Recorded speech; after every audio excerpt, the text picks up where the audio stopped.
welcome to the Galactic News Network. I'm your host, once again, Watam, and welcome to Shay's Rebellion 8, Session 6, I believe.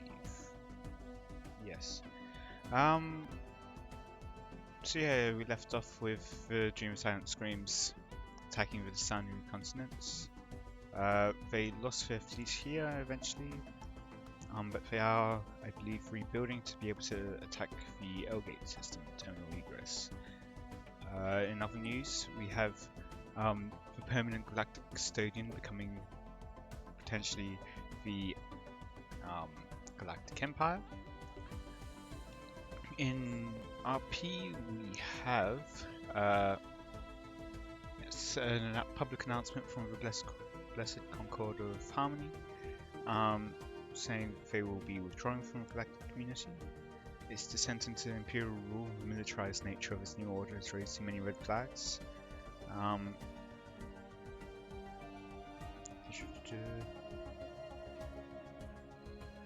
Yes. The Echelon and Ftetian Holy Kingdom has guaranteed their independence if they decide to leave the community. And it would appear that they have already left. Yes. Okay, so not even going to let's get close before leaving. I'm not going to try to convince more people to oppose it. We might be seeing some more people leave the Empire, and we might see them forced back in, or some of them forced back into it, in order to enforce peace in the galaxy. So, from what I understand, that is the main reason why they are trying to impose the Empire.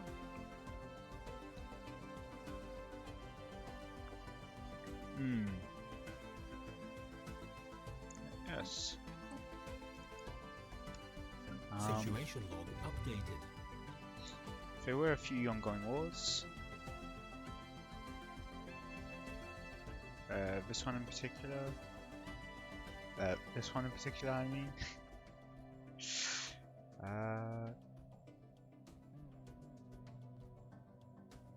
There's the Stellaris system. Shit.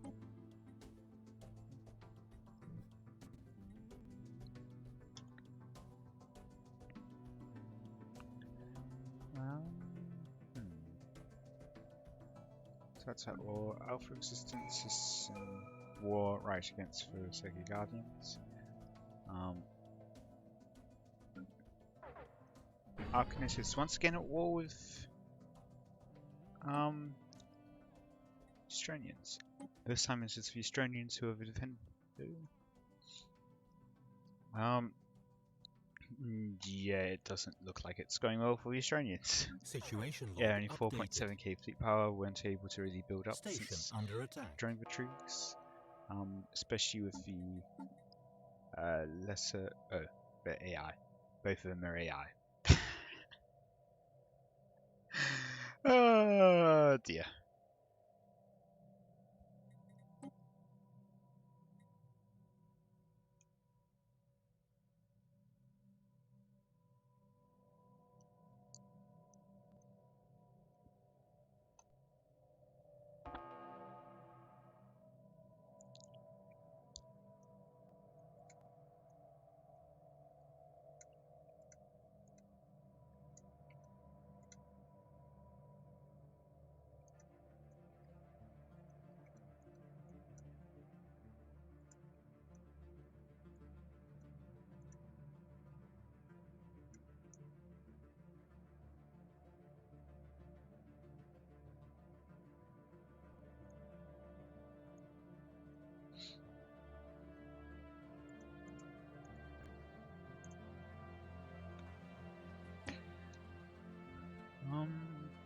And yeah, I believe the Ftetians are also in war against the Guardians, yes. Guardians are 100%, however, not willing to accept status quo, and and invasions are still ongoing.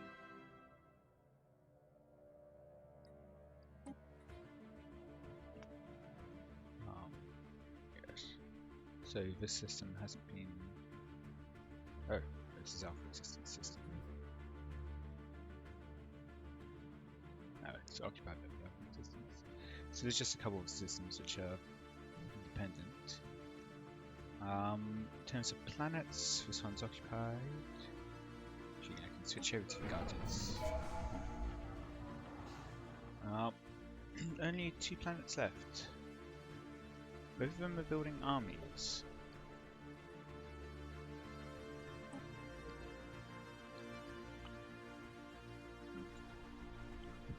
Here I was wondering if the AI was actually going to cheese with the whole keeping armies, landing armies so that you can just keep building up defensive armies. Also, interesting how the Venetian Holy Kingdom seems. The debris. Okay, that makes more sense.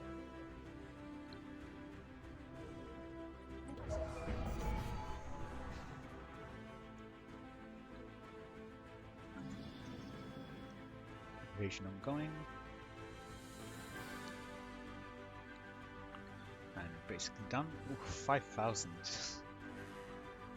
against presumably about 500. So this is now captured. So only 2 more systems to go. And I do wonder what they. Oh yeah, no, the system's already occupied. The assault arms are just gonna die.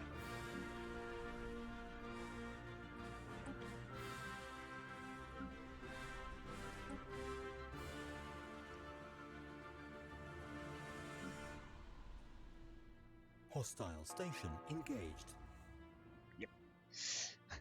And yet they still keep throwing away minerals. Ah dear. They have a whole 3 physics research stations. Well, not like they actually need to research, or even are researching. So I wonder how much of a stockpile they've built up. 8,000 over the whole game. Nearly 9,000.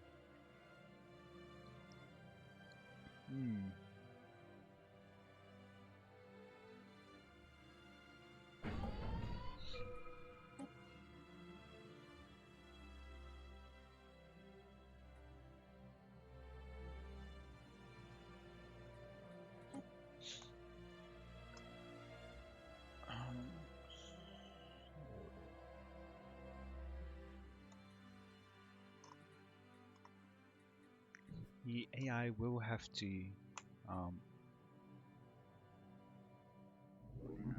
what's this?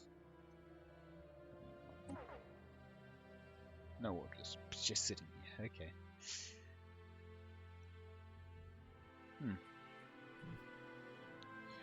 Yeah, I will have to conquer all the stations here, which it might not really realize what it needs to do because it's AI.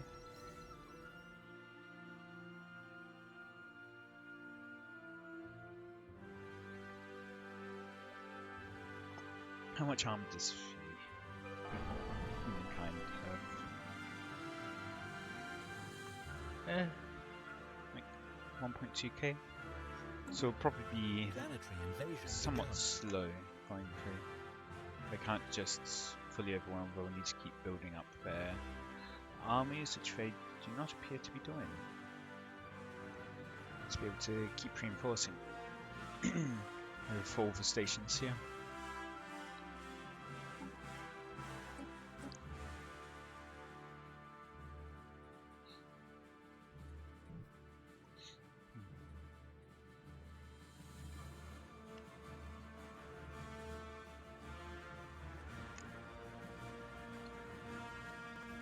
I don't expect this to be really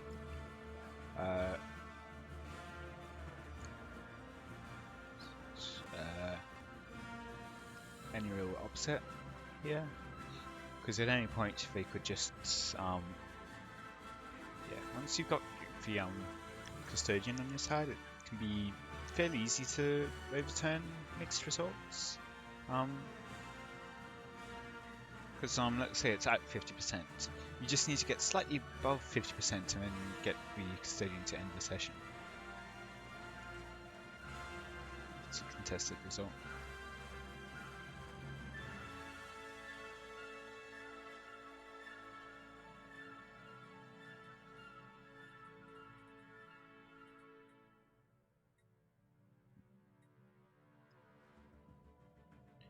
Slug label limited is Situation also log AI. updated.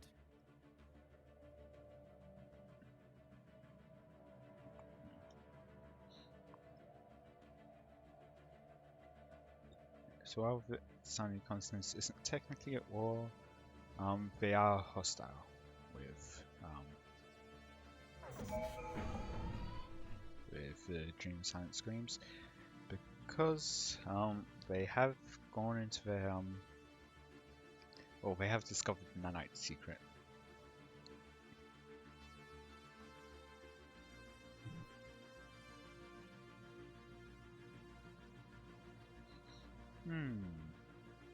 So let's check how Fallen Empire is doing.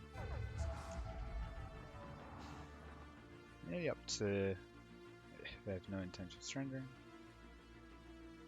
Oh yeah, no, the Peacekeepers have no intention, obviously.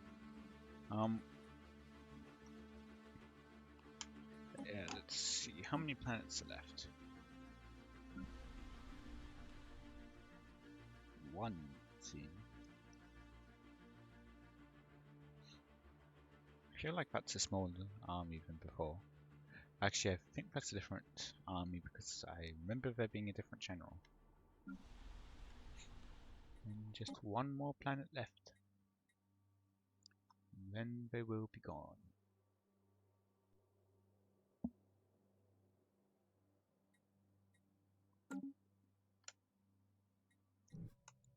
Well, it's not like they can actually do anything to stop it. They can build armies, but that's not actually going to get them anywhere.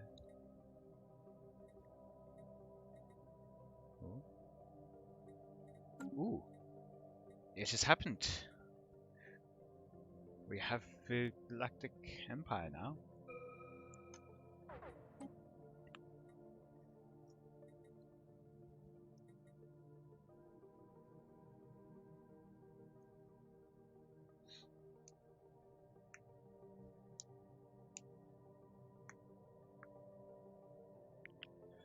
It also looks like the Bloom Concord will be going for Utopian Abundance.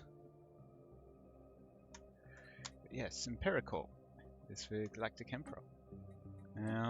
Yes, if we have a look at the Imperium stuff, we've got 2 people. The Entente of Justice is strengthening the Empire, it's starting at 100. If we go to the resolutions, we will need to be the Emperor. Situation log updated. You can start Imperial Crusades, which would force it to become an empire, or force it into the empire. Where is the Sleep's Wake? We will come back to that.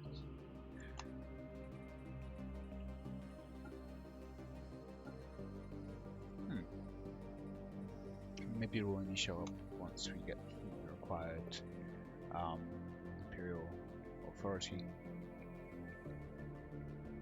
No one is currently trying to undermine the Imperium.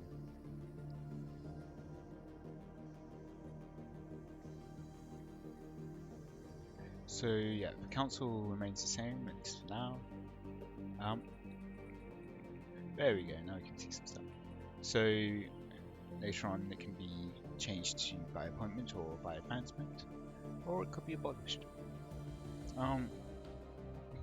Yeah, so the Song could choose to make them permanent as well. So those are all things that Song can do. In terms of Imperial reforms, here we go. You need to have at least 180 Imperial authority to be able to pass for, or to be able to propose for the Pax Galactica. Imperial institutions. They can do some of this stuff in the meantime, or they can go for regular proposals.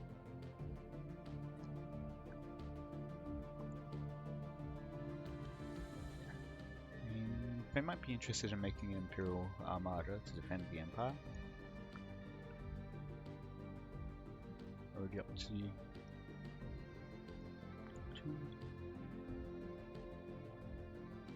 120 rather.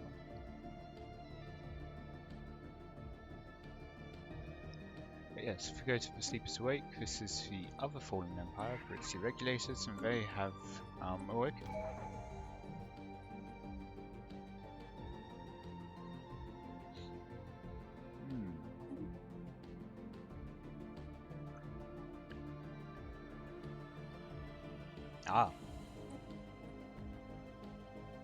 They have attacked the Cosmic Singularity Echelon, which is brought in empirical. They are wanting domination.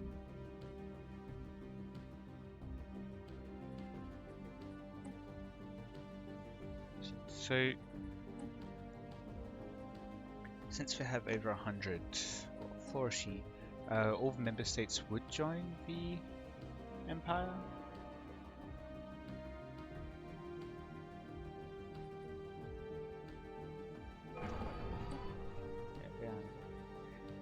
Because yeah, if we look here, yeah, above 100, the entire Imperium joins in defensive wars against outsiders. So interestingly, it seems that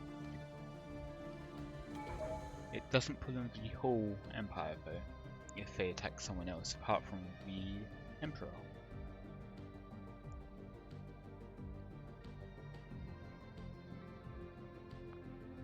Maybe. Don't know.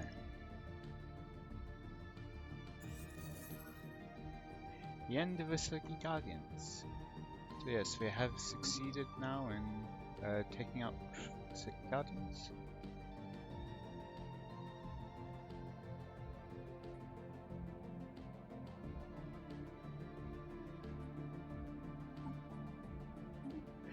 Yeah, it seems like it hasn't pulled in the rest of the Imperium though. Just empirical.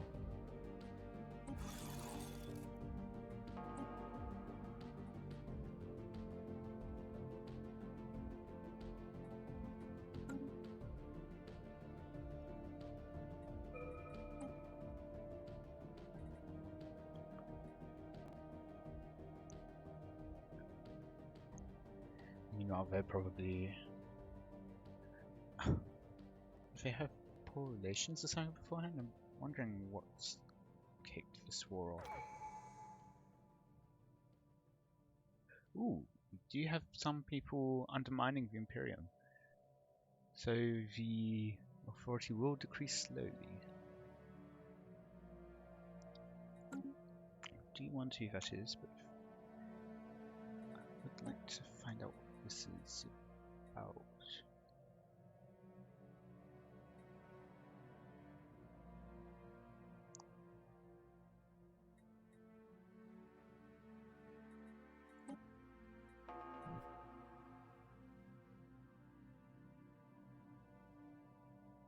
It's a fighting lesson? Why?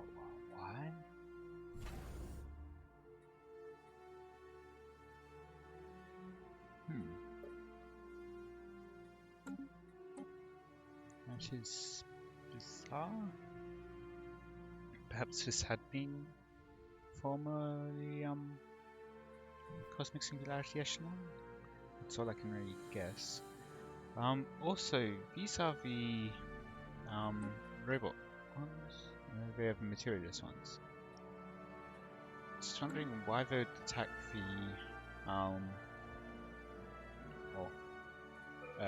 simulators.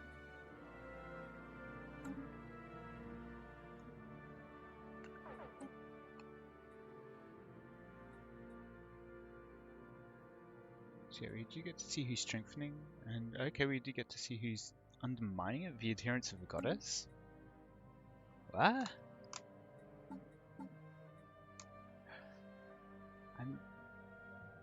Were they not in yeah. The player is here. Were they not in favor of the Imperium? I seem to remember that the whole Federation was in favor of it.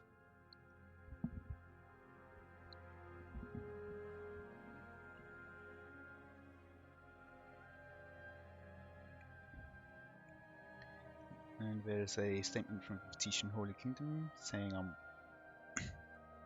the news that the Fatician Holy Kingdom had begun a crusade against the ancient and powerful Sacred Guardians sounded unreal to you and your advisors. To challenge them, let alone hope to win, was suicidal, and yet the kingdom now stands victorious. Quelling the conquered Segi will take some time, yet the kingdom is already establishing stability throughout the new territories and is slowly integrating the Guardians. With the greatest rival destroyed, and untold billions of new people working and building towards the kingdom's strength, fleets are gathering, armies are being mustered, and ancient factories brought to life. For the first time in an age, the former Segi Guardians have awoken under the control of the Fatician Holy Kingdom, and are contributing all their strength to the new great authority of the southwestern sector of the galaxy. Meanwhile, they're probably, the Cosmic Singularity Echelon is probably hoping that they could pull off their magic in the Rexy regulators now. So if we compare, 148k is quite nice though. But compared to the nearly 800k, and possibly building, yep, they are building Colossus, 2 Colossi into Titan.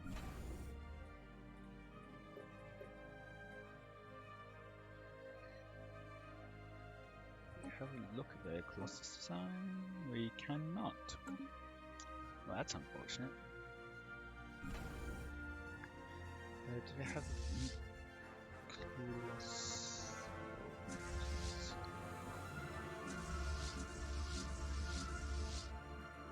Doesn't appear that they start off with a Colossus. So we will have to wait or look up, but I don't feel like doing that, to find out what type of Colossi they are using. And those stations aren't going to be keeping those 125k fleets. Meanwhile, so each of their fleets is already 125k. Meanwhile, they're going against Cosmic Singularity Echelon, but only has a single 160k total. Building a lot more battleships.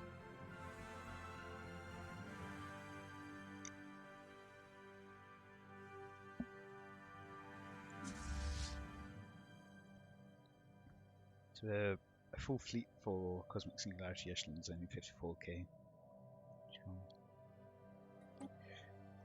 So yeah, interestingly, I'm going for the Void Cloud Conservation Act.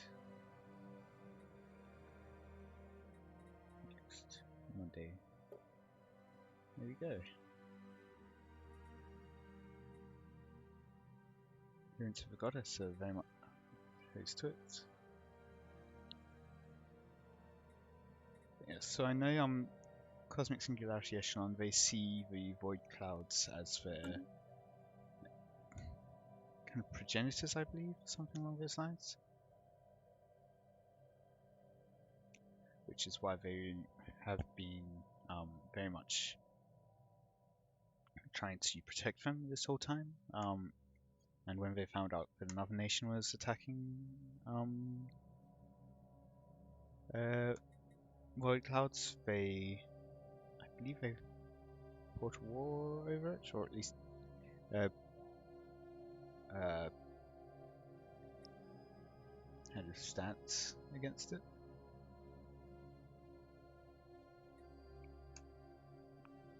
Yes, it does appear to be a total war, though, which might be worrying them slightly.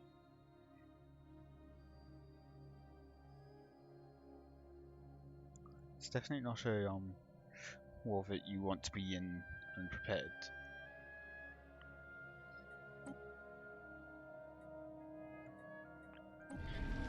In the meantime, It's Imperial. What is empirical? Situation log updated.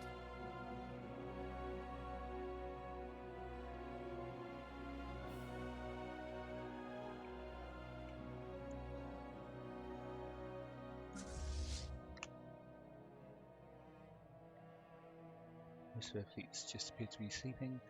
Don't have a huge stockpile of alloys to build more fleets with, but capped on minerals. I'm not making a lot of energy credits. I'll just continue this whole buildings a lot, ships a lot.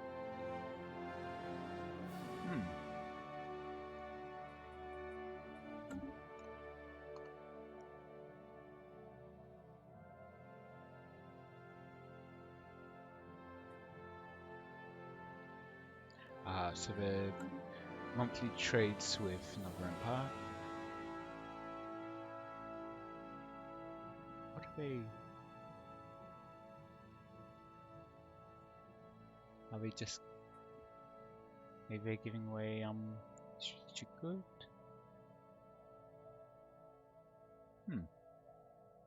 Not sure if they were able to trade the extra alloys from. Maybe just one of their allies who wants to help them in their war against the Rexy regulators.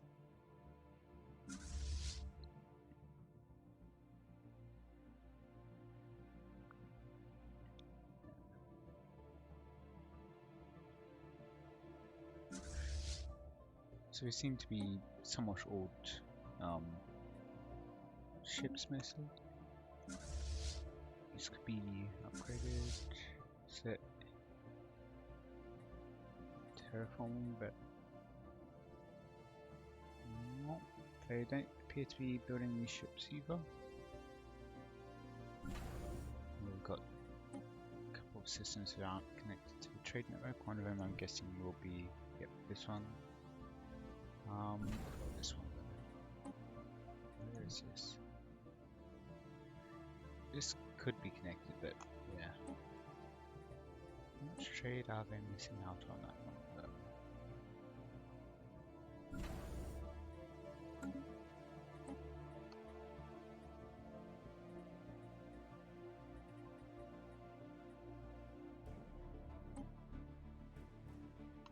$59, 67, I guess.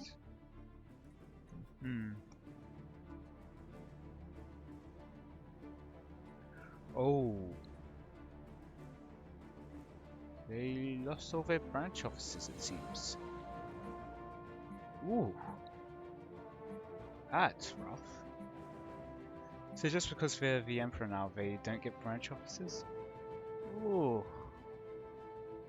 If we look at Seoul with Earth, we should now see that they do not have a corporate branch office. Ooh.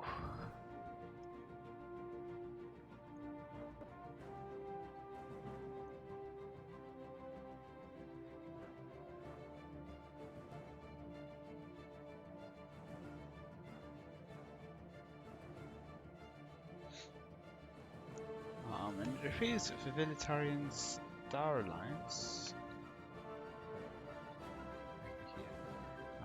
has some transhuman pods who are psionic and cybernetic.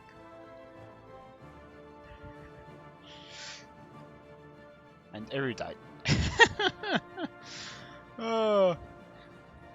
Sorry, which one have they gone for? I'm gonna guess they went for yeah, evolution.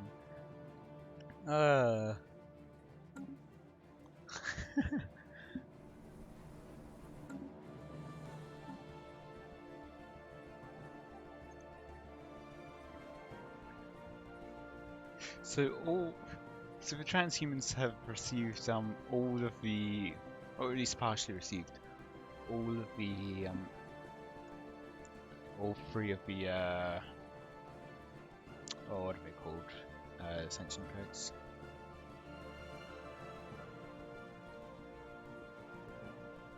Wow.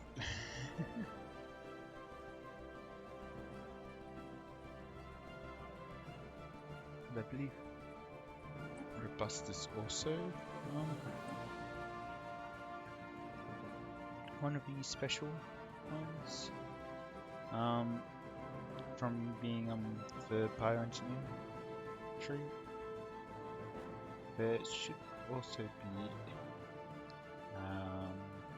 fertile, yeah, that's the other one.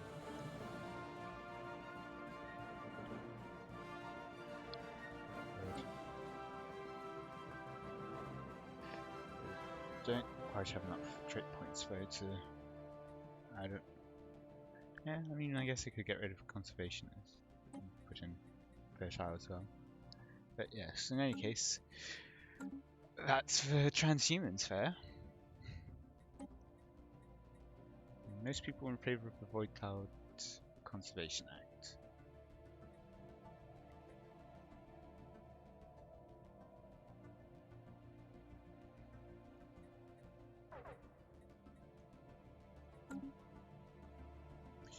Interesting though how not everyone is covered in red, like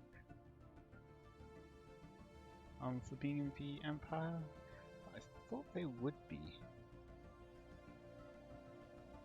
I think it's supposed to turn, like when you zoomed out, turn all the Imperial members into like this red.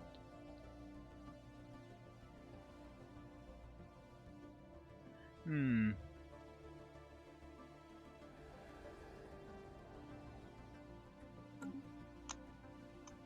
any case, yeah. If we have a look in the Imperium, we've got now 10 people strengthening it.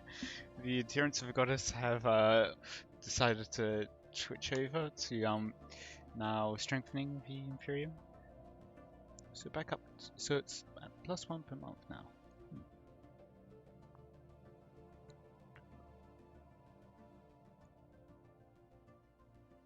Yes, so going over some of the Empire stuff. If below 3 members can, below 50 members can trigger rebellion. So then it splits into, well, like Rebel Alliance kind of thing. It's somewhat based off of Star Wars, as I'm sure you can guess. If above 100, then like they'll call the entire Imperium into a defensive force. If above 140, then they can propose to force empires into the Imperium. If above 180, you can pass Pax Galactica, which bans wars between Imperial states.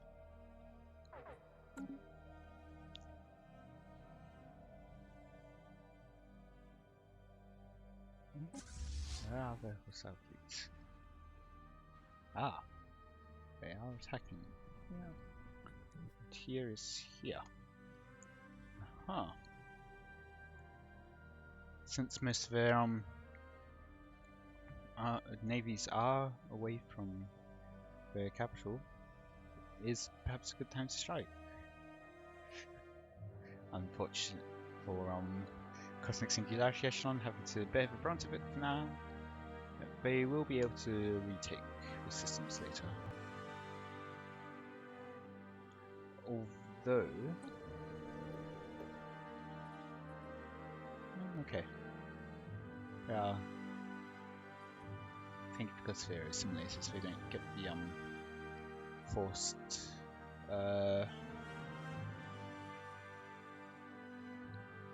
they called? Forced purge for being what are they called? Gestalt by ruled over by non-gestalt.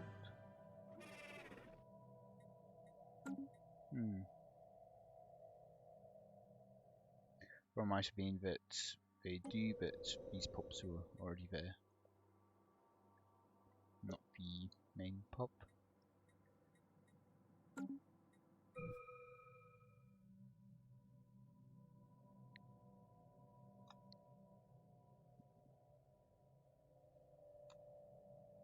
In any case, Empirical is coming to their defense now. If we switch over to them, let's have a look at their diplomacy options. So they do still have commercial pact. However, we go to Earth, for example, because they don't have the corporate authority anymore, they cannot establish branch offices, which makes universal transactions kind of useless.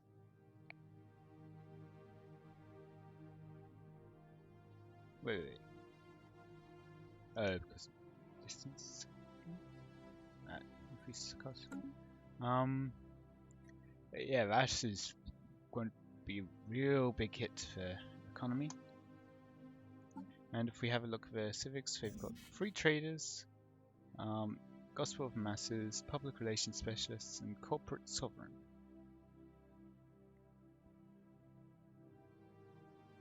Which gives them influence, deployed envoys, and civic slots, so it can fit itself in there. Yeah, that is quite something, and I feel like that needs to be properly addressed, perhaps, by Paradox. Market Nexus.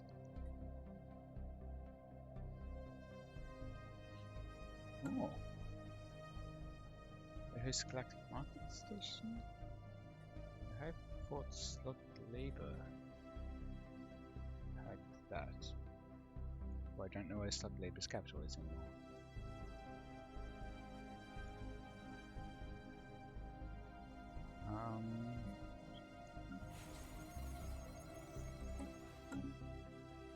This is not where their capital used to be. Where is Galactic Market Station? I believe it was not here.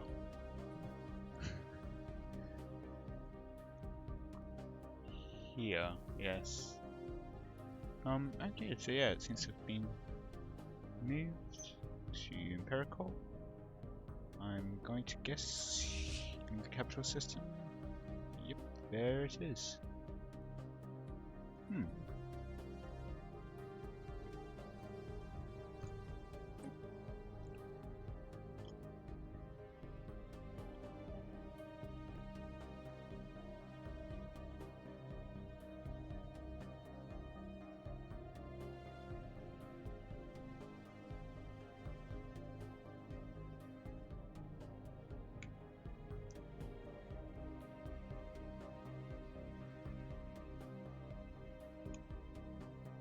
More people now.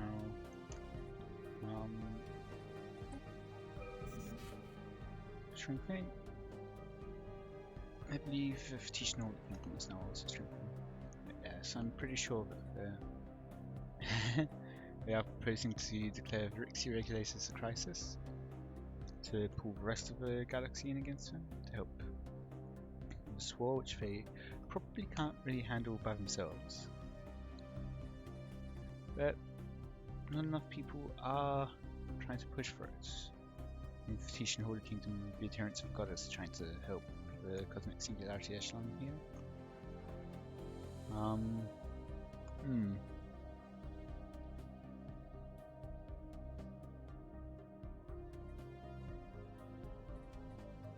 Yeah, so because they lost all of their economy,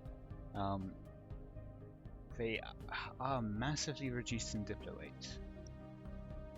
So Fictitious Holy Kingdom actually holds most sway. And it's basically half of advanced Xeno studies. So they could pull out their support of it. And from Military Readiness Act to really push up declared crisis. Make that happen first. Alternatively, let's see. Yeah, they do have the influence to emergency measure it. Ah, but they cannot declare another emergency measure.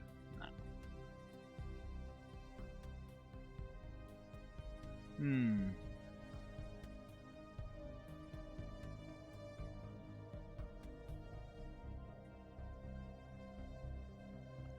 So they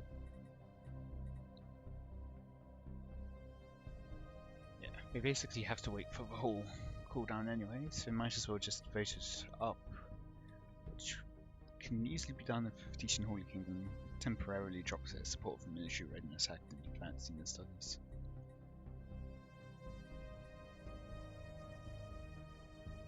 And yeah, so the relocate for Galactic Market was originally to punish Slug Labour Limited for vetoing the Custodian vote. But so there's no real need to keep it there now,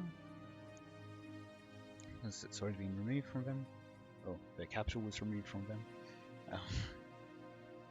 In any case, just gonna put something in chat.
Card.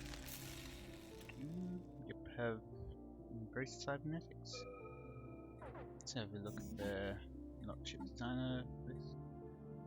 After all this time, they've gone through Galactic Force Project and Galactic Contender, and they're finally going for the Flesh this week.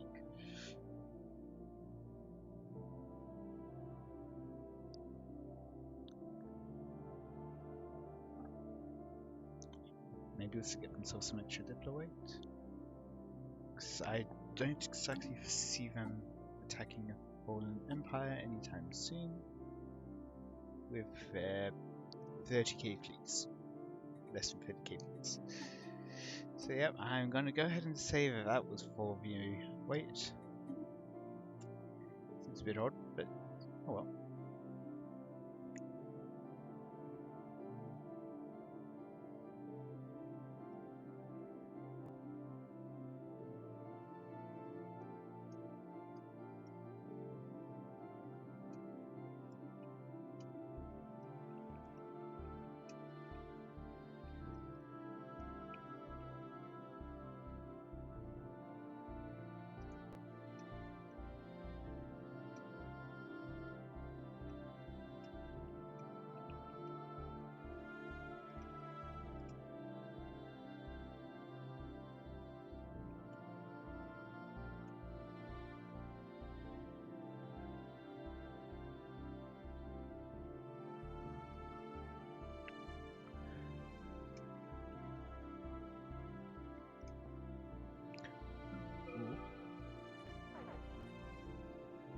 During the silent screens have decided to declare war against the Rixie regulators.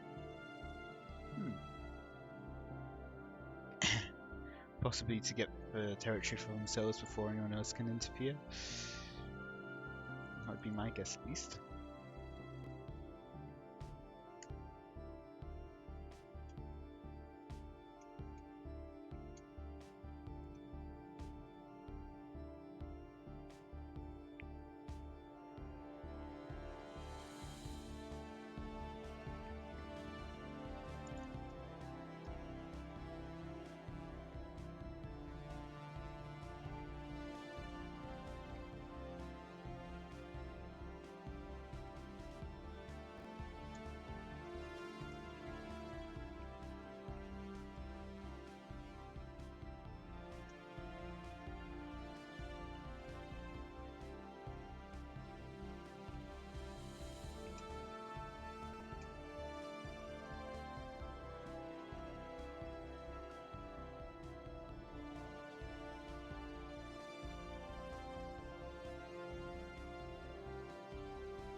Okay, so I've just posted a message saying that our sources inform us that with the new Galactic Imperium, the skilled administrators of the former Song of Everence branch officers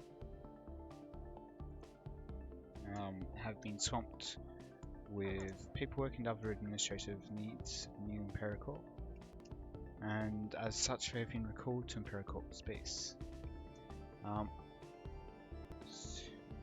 so it appears they've left all the Song branch officers to fall into a state of abandonment, and we've received no word yet on how long their branch offices will remain closed.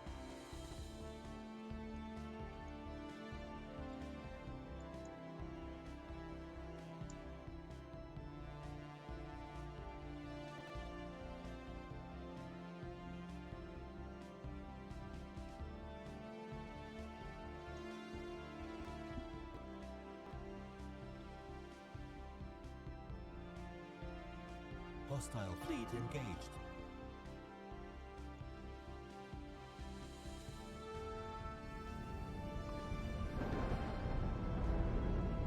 Trying to close fleets away.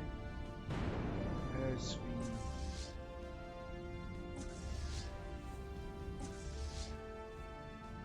the... Oh. A single destroyer will get rid of most of their, well, not most of their armies, but some of their armies. A few stacks of armies.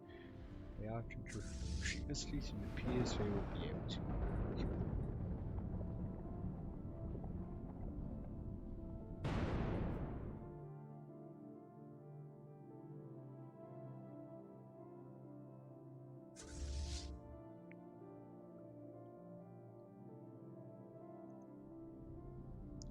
So if they were able to get this world,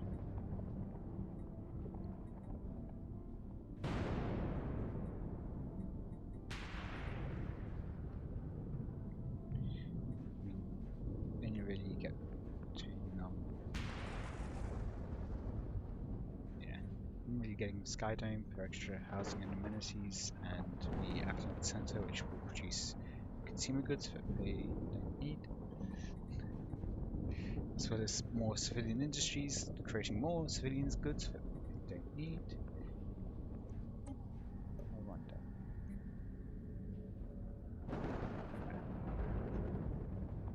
They do have artisan drones working.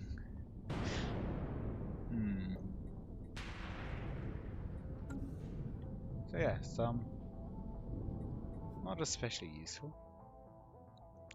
Probably some other planets they'd much prefer.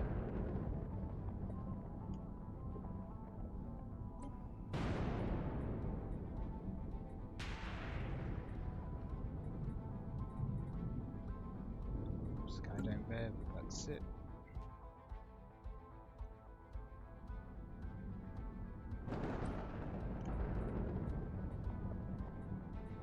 Again, nothing much here.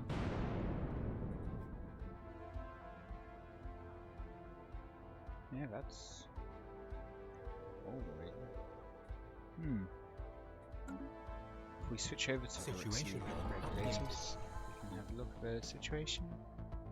They are a fair bit over there in Palace Brawl, but I mean, that's not going to really affect them all that much. They just, yeah. Oh no, it's going to increase the cost of their repeatables, where they already have like level 10 and everything. I mean, it will slow down traditions, but I don't think that they actually do traditions or extension perks anyway. And campaigns. Do they do campaigns?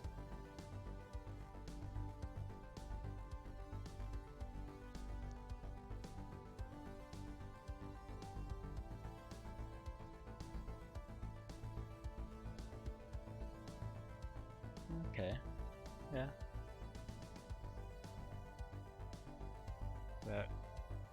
and you have the second campaign. So yeah, I don't think they really use them. And yeah, they are sitting on 21k Unity when it only costs them 400, so they will not be spending their Unity on traditions. It's basically confirmed. How are their core planets? Their capital? It's over here. And this system doesn't appear to have a station at all. That is odd. So, like, even if you defeat the station, normally it would just be like, no health station on top of the star at least still. But, that is odd. So it's all residential.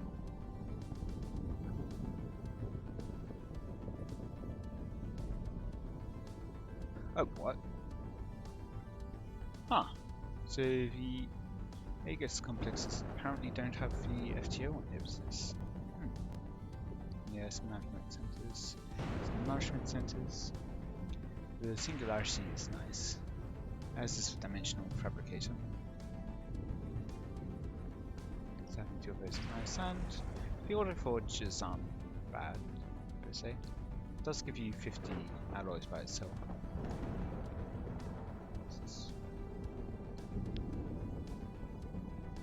Oh, and the... Oh.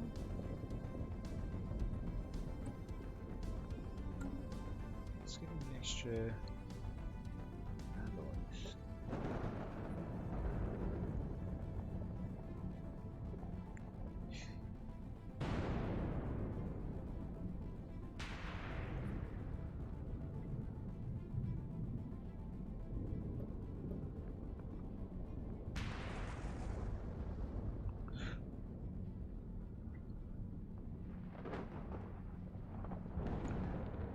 It's 100 more alloys for the planets it's producing than it says it should be.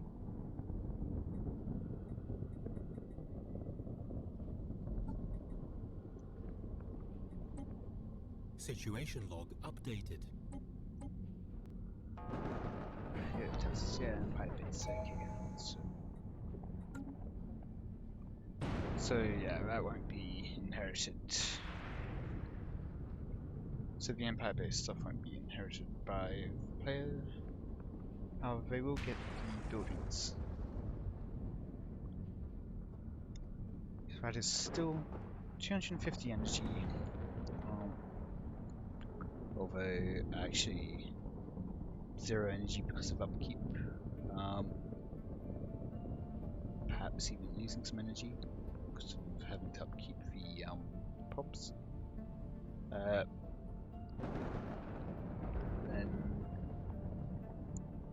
Planetary invasion begun.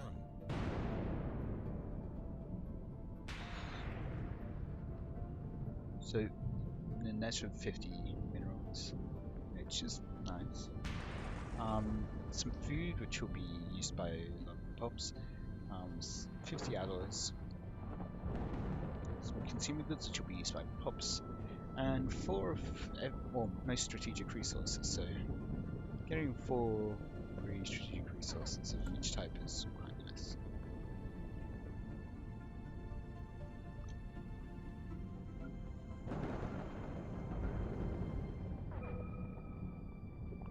So let's actually have a look at the Estonia war, where that's going.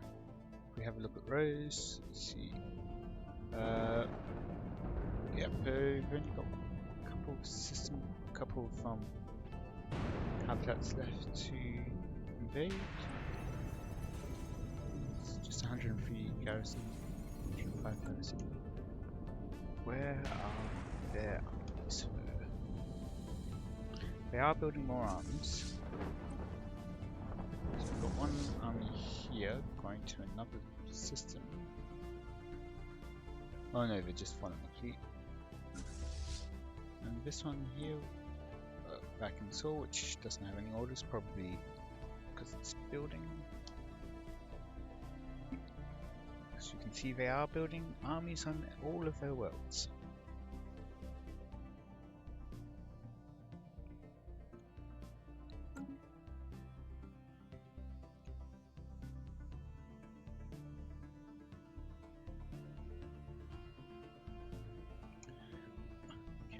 So we don't get the red colouring for some reason, but we do get the red borders of the Imperium.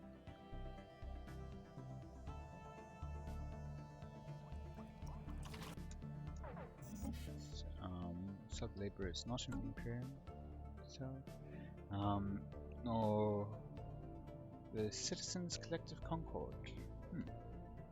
I'm guessing because they did go Beacon of... They have switched over their civics to go Beacon of Liberty, and they have got cutthroat politics.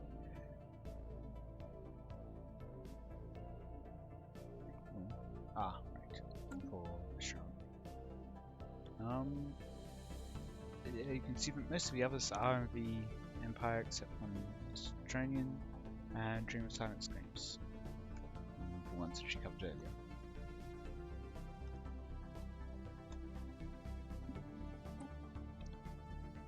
To 152, only 8 people increasing down. Looks like Cosmic Singularity Echelon will be kicking out the adherents of the Goddess.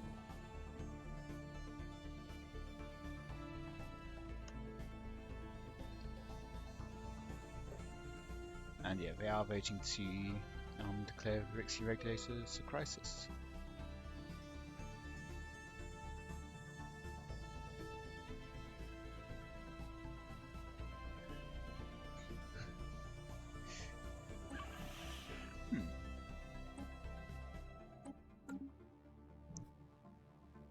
So it seems that the former Slug Labour Limited vassal has become a satellite under the Rixie Regulators. Interesting. But yeah, so they are voting against declaring the Rixie Regulators a crisis. I wonder why. And yeah, most of the other opponents are AI except from the Alpha Existence. The Vegetarian Star Alliance undecided. Most of the other players are waiting to declare it a crisis.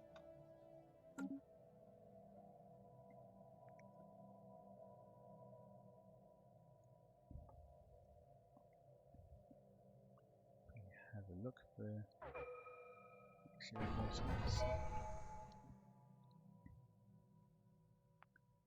they're doing with their fleets.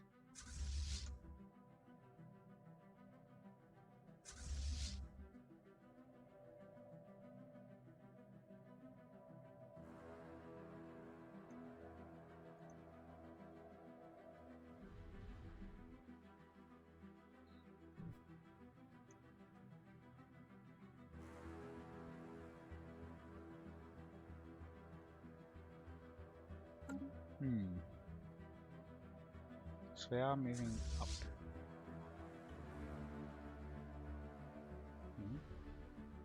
It seems like they want to take out this system. It's not conquering planets. They do have an army, but it is... Well, it will be moving up there, but it will be moving up towards Stardust instead.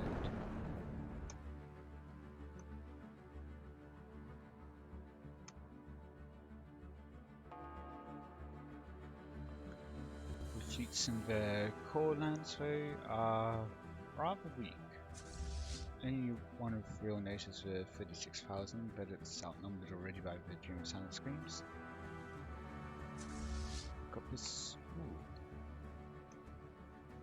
Going after. Meanwhile, these ones are moving back. I can't help but feel like they could do that better. And moving back to their core. Maybe because this one's smaller, but I mean, it does seem a bit weird how they're juggling their fleets like that. The archives is going to fall soon.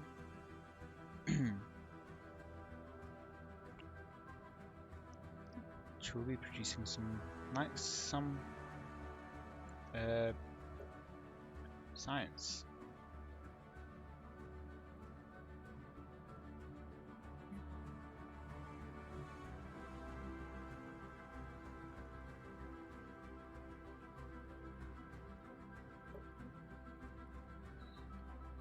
Yes, otherwise it does produce a fair amount of energy, 500 energy.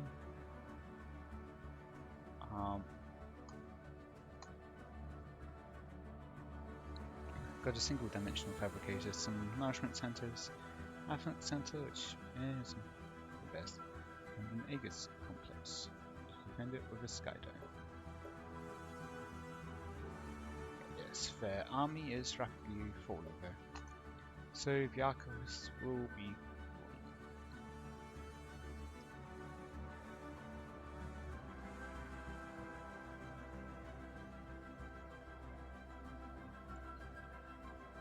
Okay, that's an odd modifier, how ceasing assembly decreases the assembly cost. And there we go, it has been taken. I believe it is they've lost control of the system, so we don't have any information on it now. So if you look at depth. Yes, so we've got some mineral drones, some warrior drones. Because they're synthetic, they don't need to be, well, some of them are synthetic, they don't need to be purged. So it would appear that with the Master Archive, while they do get the base production, they do not get the job production. Do not have access to the archivist's jobs as robots. Colony ship under attack. Ooh. Where is this? Why did they have a colony ship up here? And Rixie regulators have... Nope. They have occupied the system. Aerocorp still holds all the habitats. Which basically means they didn't do anything in the system.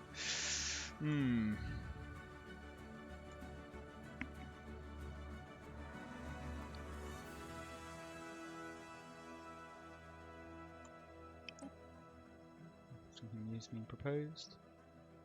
Perhaps what's this?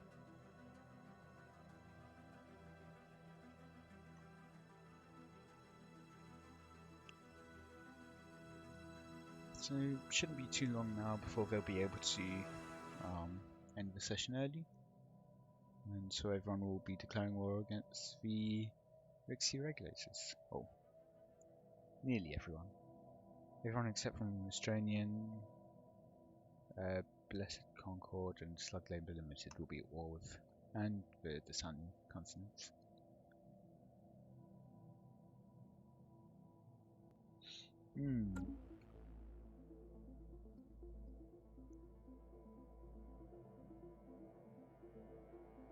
They are building Gene Warriors.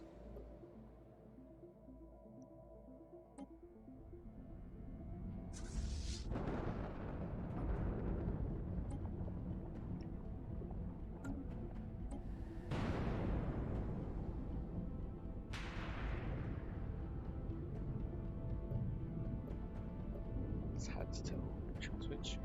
Well, this is a fortress team mode, it seems. Mostly.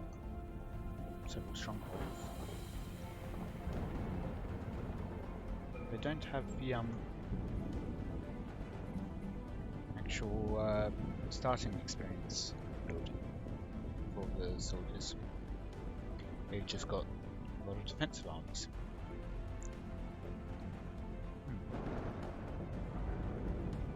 So does pinpoint a couple of administrative officers.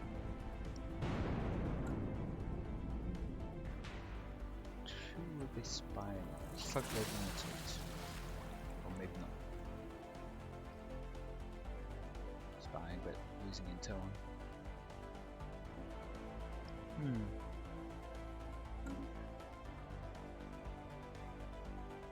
And still kept on minerals.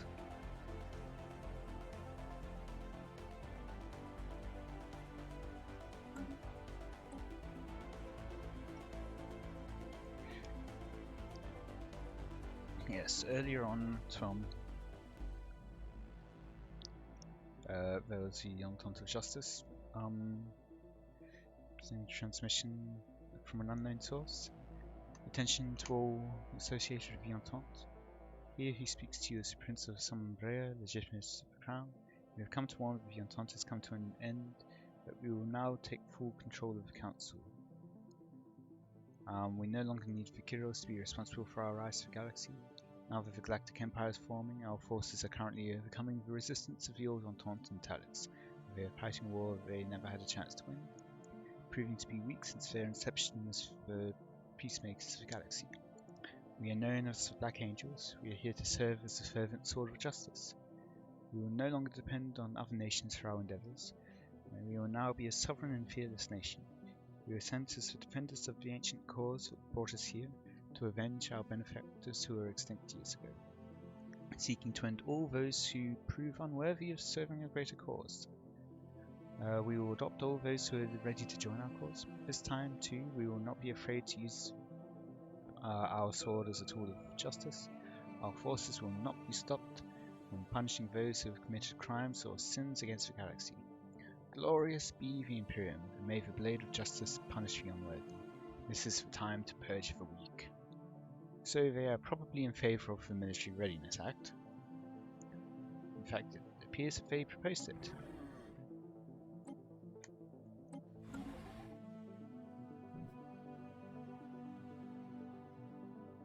Yeah, so they have changed their name as well. Now,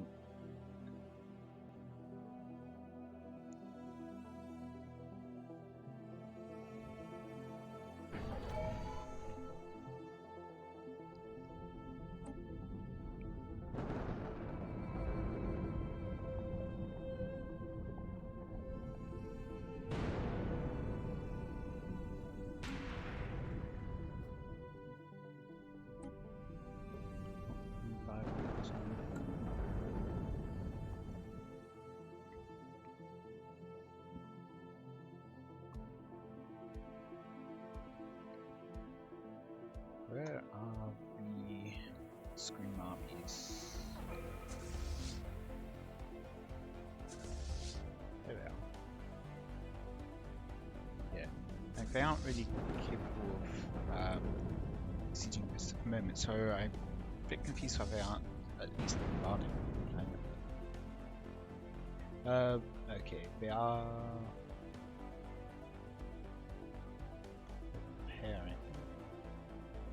Except they can't because there's no station here.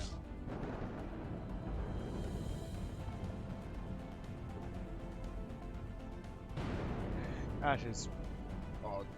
There's no station.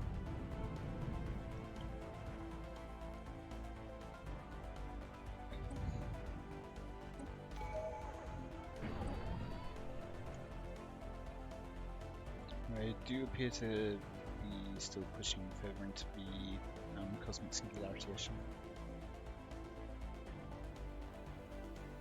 Situation log updated. Oh! Velisky's Children is a satellite.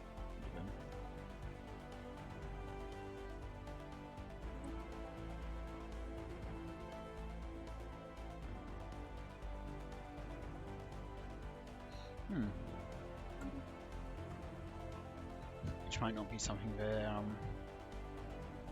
player actually wants him to do, but oh well. We can access the shroud. Oh yeah, on the plus side it does keep them alive at least. Don't really need to worry about dying. Switch over to this wall. Now I just steadily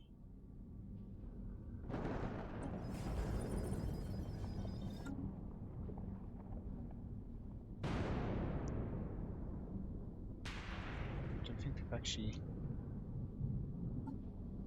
conquered infants, or invaded in a sense.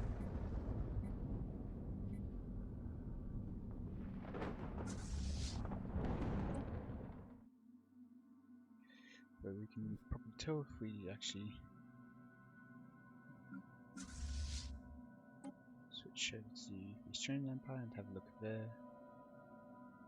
animation instead.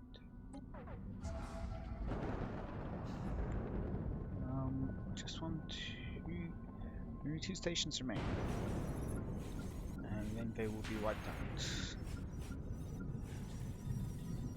This one was being bombarded, but not anymore.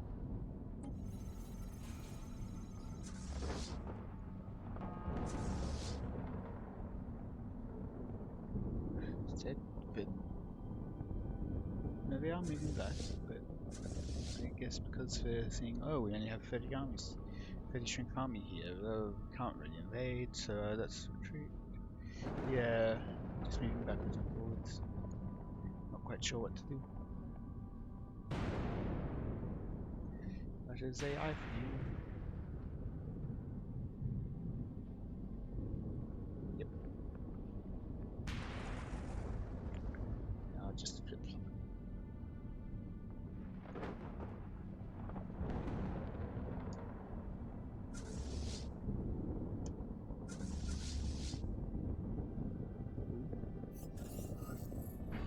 Oh, never mind. We were able to just force the peace. So that is the end of the Australian technocracy.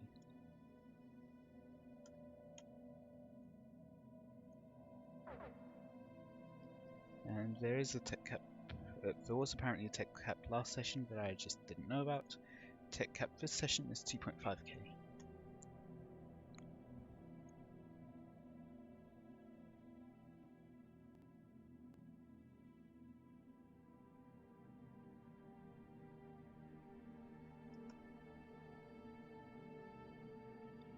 So yeah, that's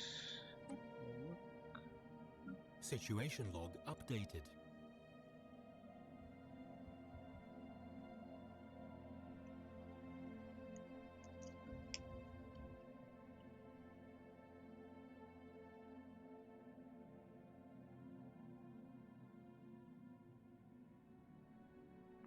so yeah, they're actually fine. They're only about 1.6k. They're also fine. Planetary invasion begun.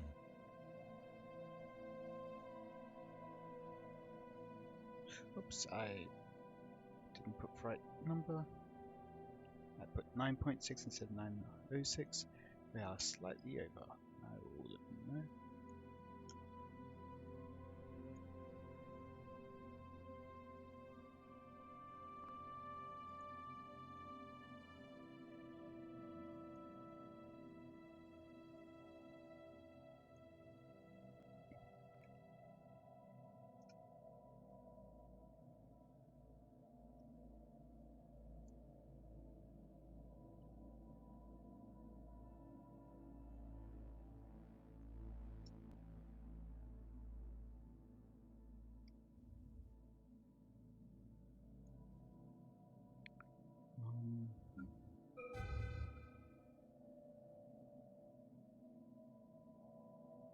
They are fine though.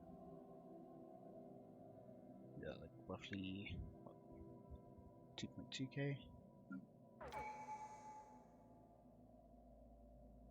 That's closer.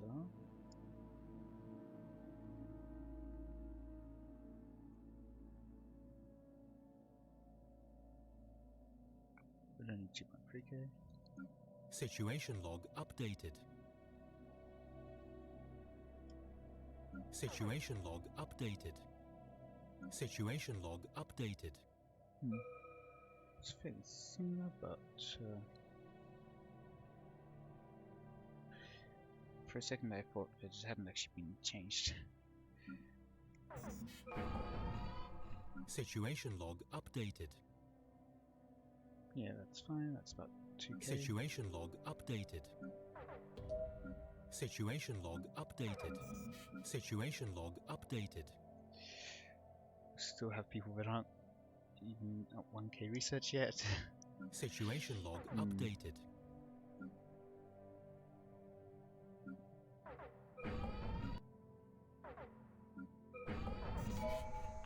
And some of the AI is also.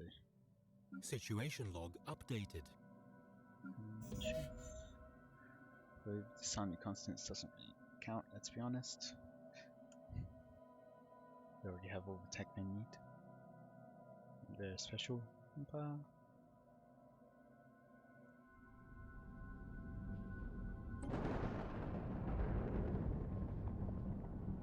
It would appear that they are bombarding now. To bring down.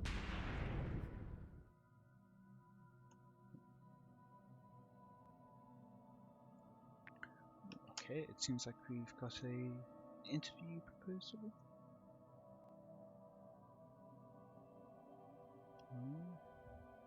So we will be going to that now.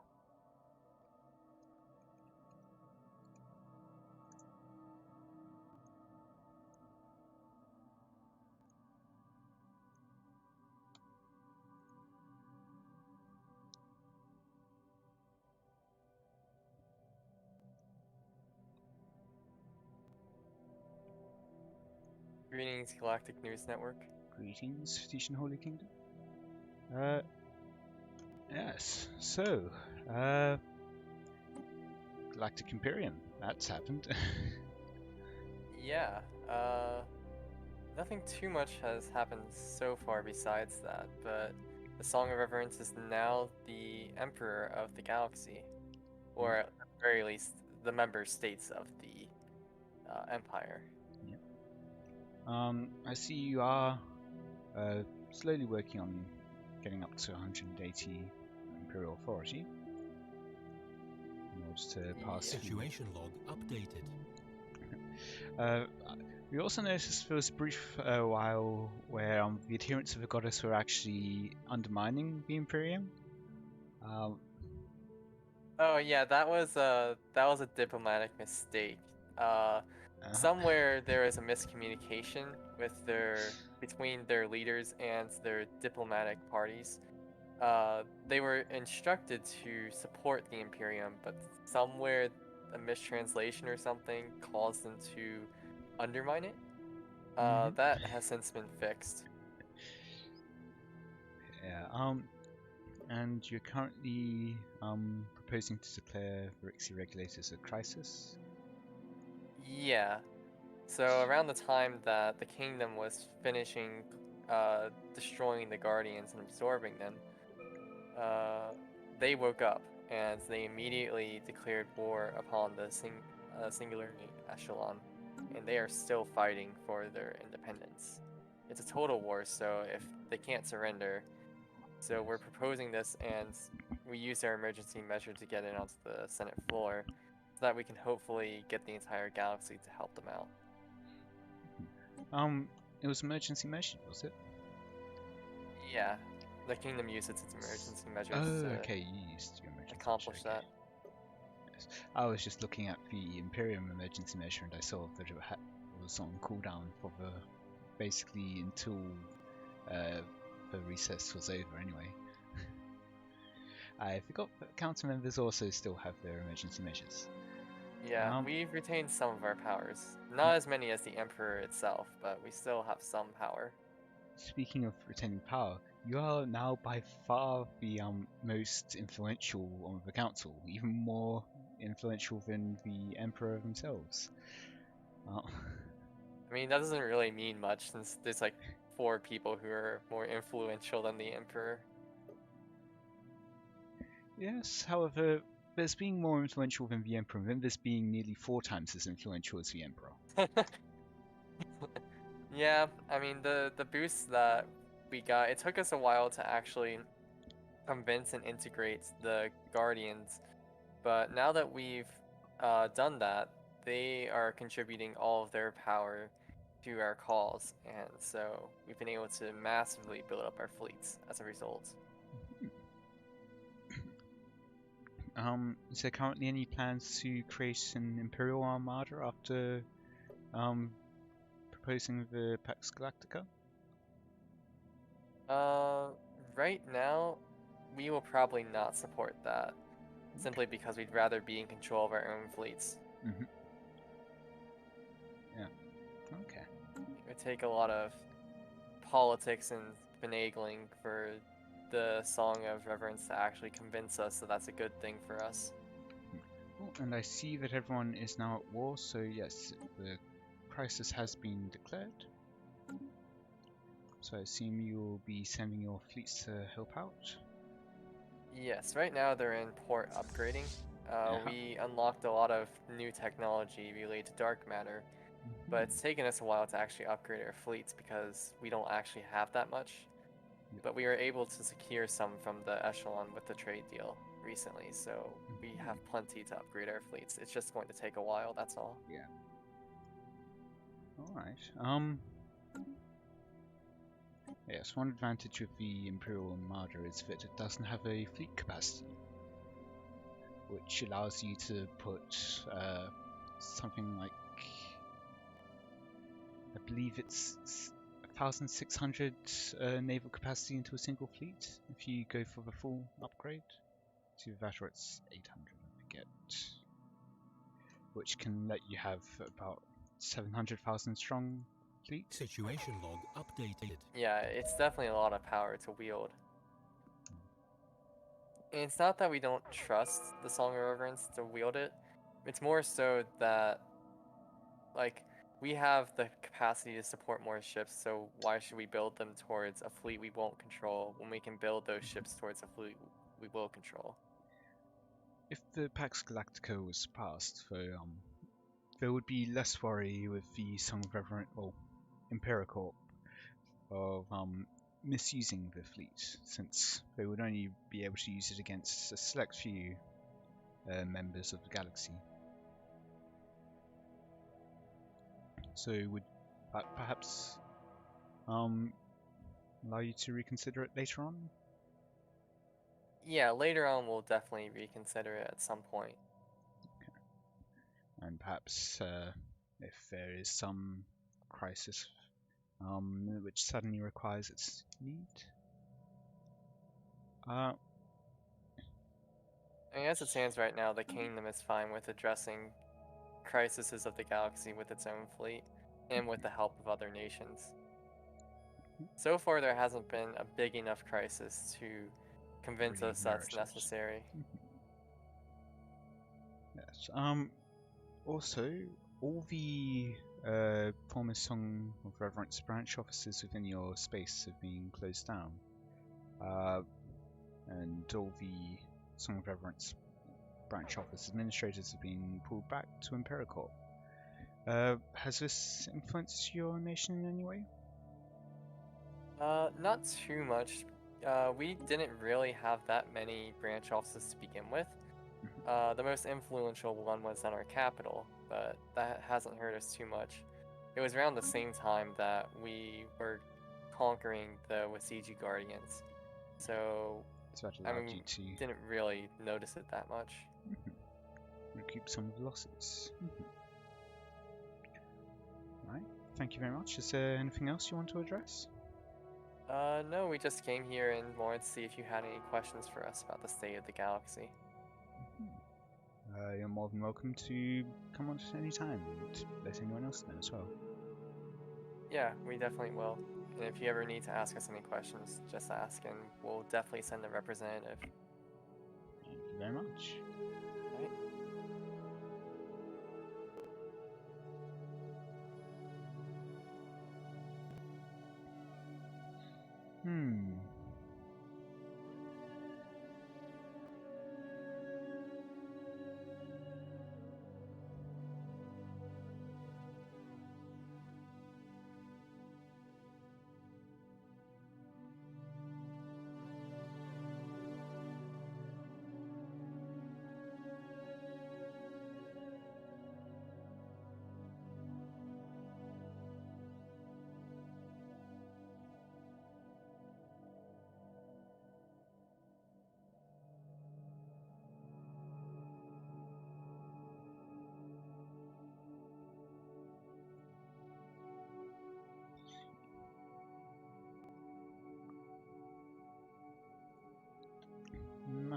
much of the importance of really said.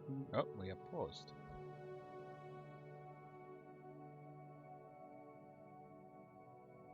I did not notice that.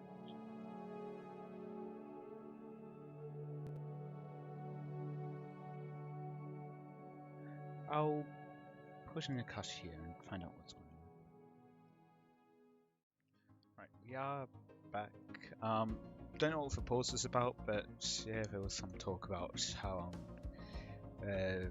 tyrannic Confederacy is looking to be able to help in the fight and how they could help against Rixie regulators.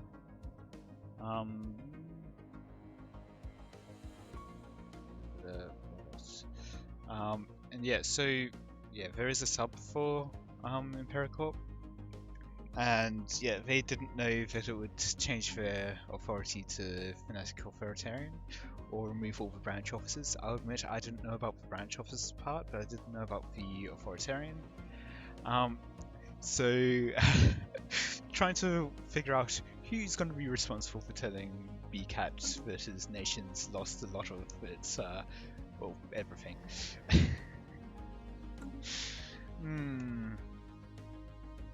Another news, they are up to 177 Imperial Authority, so they are getting quite close. It will only be a handful of months now before they can start proposing the Pax Galactica. So they need 180, they are at 177.8.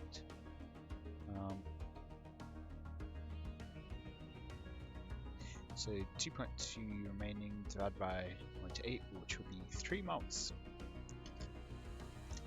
Well, soon to be 2 months before they can propose it. They do have plenty of influence to be able to do it. Ooh, they even have a rivalry. Probably because they got weakened enough. Or actually, they probably still have the ongoing rivalry with the Slug Labor. Yep.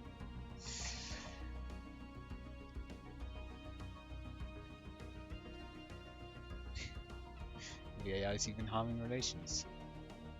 They somehow have positive relations?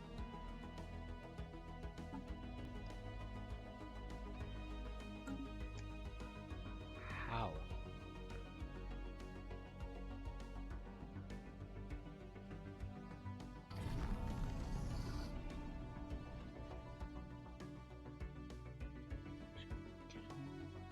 Is there a way to see?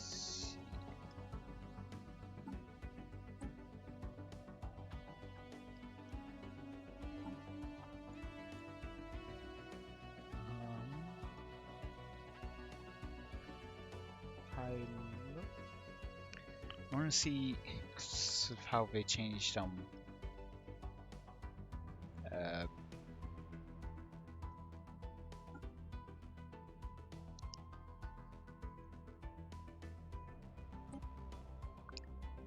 can't like so there doesn't seem to be a way to actually see reasons for relations because of the how they change things with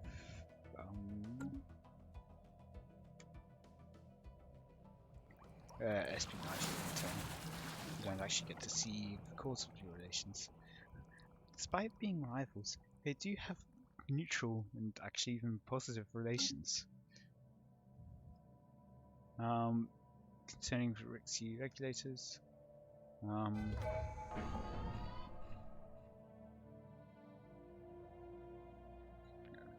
the screen fleets over here.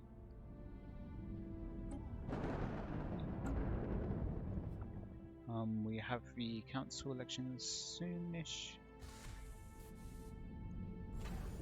Oh, we do actually have a star Planetary invasion begun.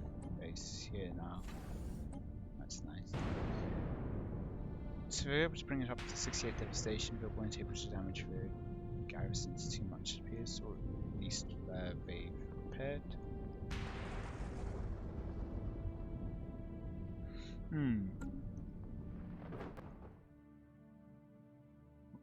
The silent screams are also attacking here.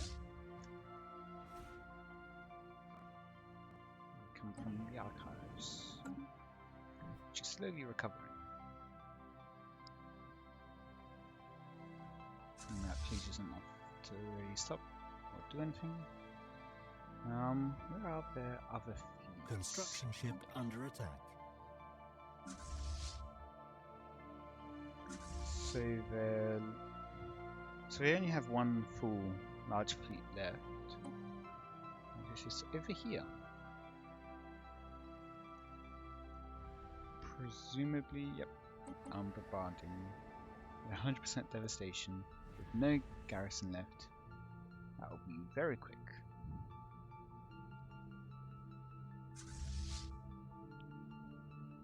Once they actually tell them to land.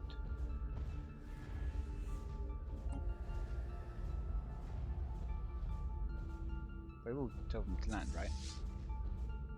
Right? Or are they just trying to destroy buildings? Hops.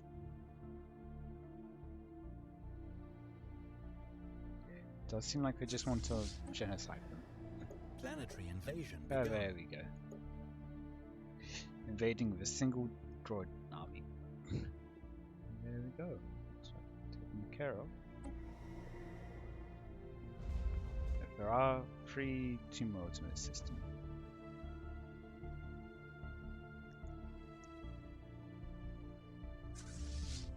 And their main fleet still isn't doing anything. Oh, it is moving somewhere. Moving back to their core, it seems. No. Moving to attack the Alpha existence.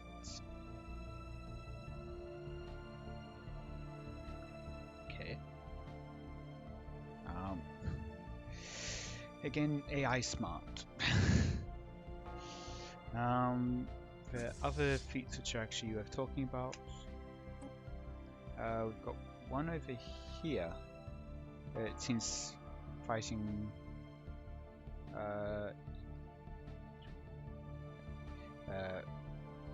United Colonies of Man after taking some havoc.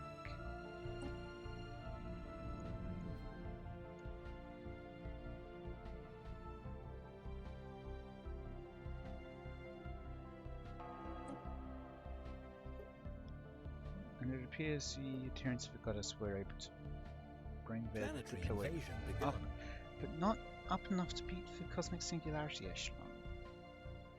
In fact, they are dropping again. Only 66 days left.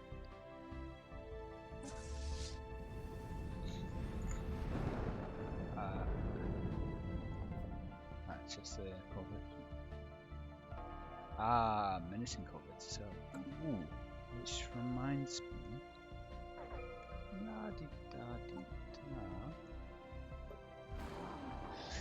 Not quite there yet. Ooh. Here we go, the Unbidden. Ooh. And see, look at those numbers. That is cosmic alpha existence.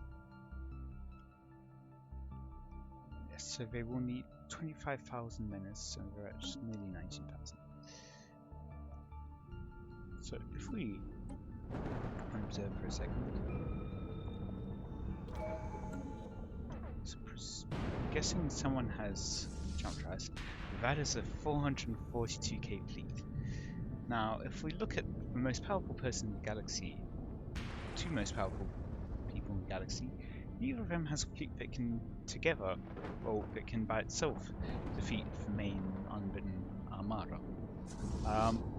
We do have the other fleets here which they would be able to deal with, but no one else in the galaxy would be able to.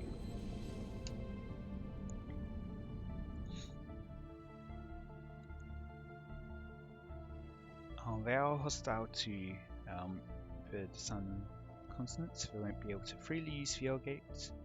However, let's have a look.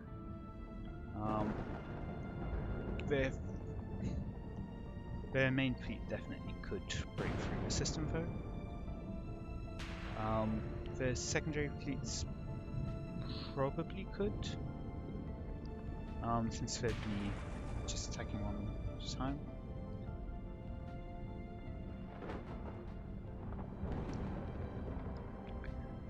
they might not even want to fight the whole system, they just want to go through the L gate.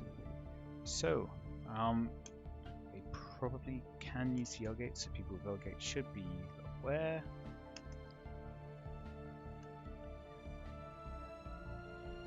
But yeah, they are right in the middle of alpha existence. Probably don't have all too long for the world. Here. I thought it was 400k.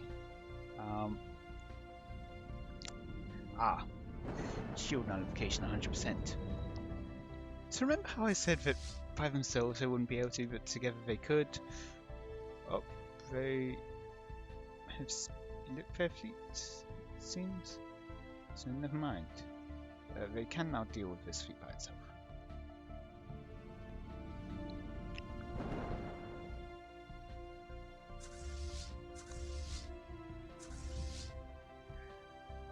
Oh, not by themselves, but together. By themselves, they still have no chance of beating this. Well, although with if they've got the Defender of the Galaxy perk, which I doubt the Dream of Silent Screams would have, all things considered. Yeah,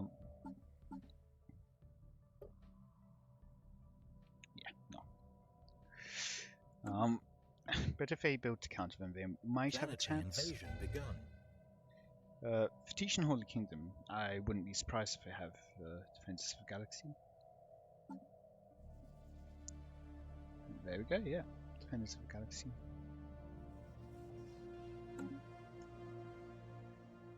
And I wonder what Imperial Corps has as their Ascension perks. I believe they've got Universal Transactions of the First, Voidborn, and Engineered Evolution. They do have Defenders of the Galaxy. Royal Shaper. Ah. Interesting for Voidborn. They haven't finished off their Engineered Evolution yet. They are working on Discovery, will soon finish that, but they haven't gotten the tech to unlock an Ascension perk. So yes, now the Galaxy is facing two major issues. I mean, they could do a focus on the Unbidden, but they do already have the Crisis War ongoing, so I believe that is all the effects there already. They are currently voting for the Military Readiness Act, but after that they can propose the Pax Galactica. Now, where they are probably quite busy, but they do have the influence to do it.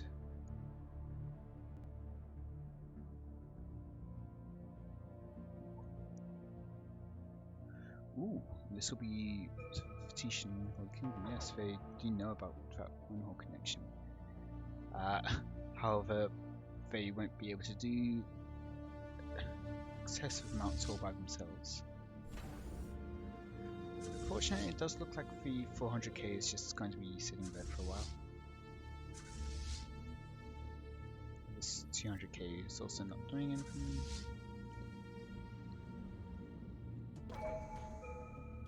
There's only one 200k fleet which is moving.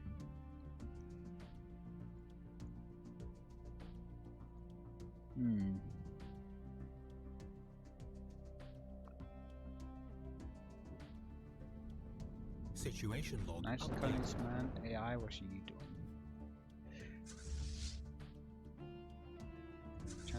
Transport fleet is moving around, and instead moving around this way now. That's probably a smart decision. Modified.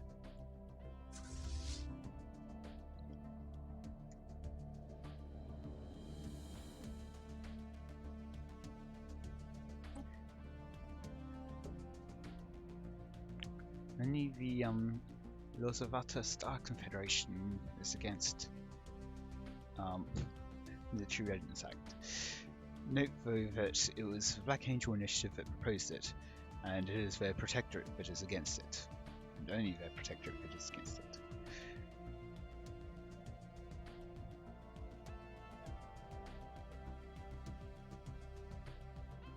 Not much of the proposal queue. extra-dimensional invaders are just being slow.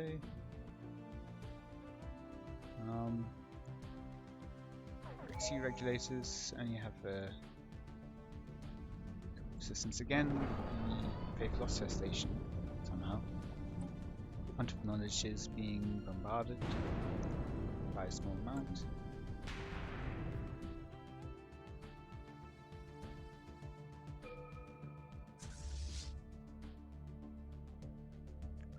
Wonder what they're up to now.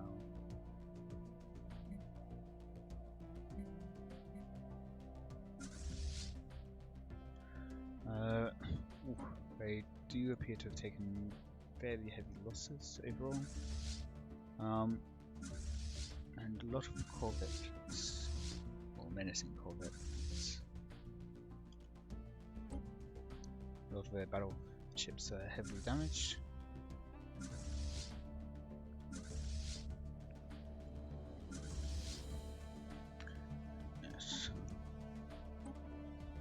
Appear to have taken fairly heavy losses. I do believe they had about 100,000 more fleet power earlier.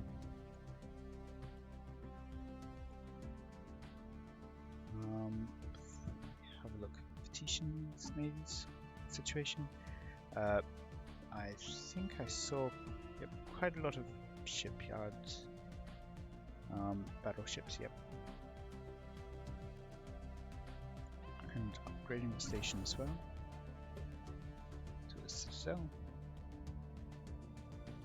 possibly to get Titan Assembly Yard, or maybe a Colossal Assembly Yard, but probably a Titan Assembly Yard. Oh, this one has Colossal and Titan. Each cannon, of course. And they are building a Titan. Don't appear to be building a Colossus. Nope. And yeah, still building up towards their naval capacity. Silent Screams is also a fair distance away from their naval capacity. This type of world.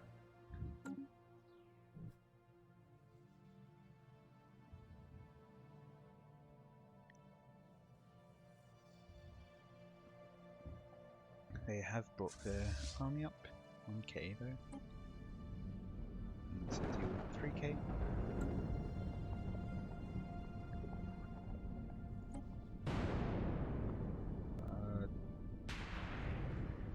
One army is very slightly damaged.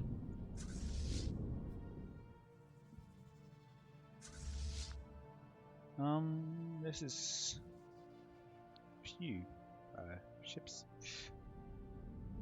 All grouping to group. Have a look at the Rexy.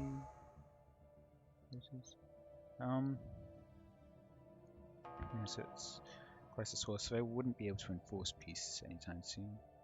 Meanwhile,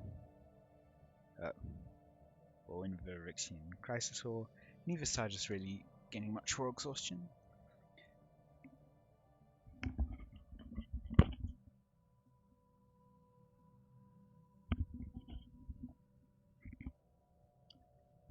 Against the Dream Silent Screams, they are getting a fair amount of war exhaustion. So, at some point, in the relatively near future, Dream Silent Screams will be able to enforce peace whenever they want.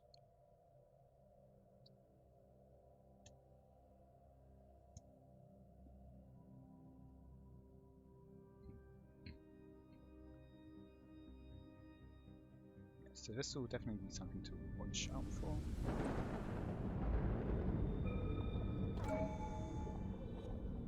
They are just massing more fleets here without actually sending them out yet. Oh.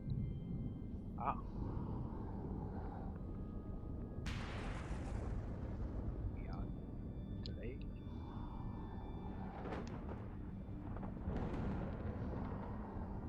These fleets are now beginning to move.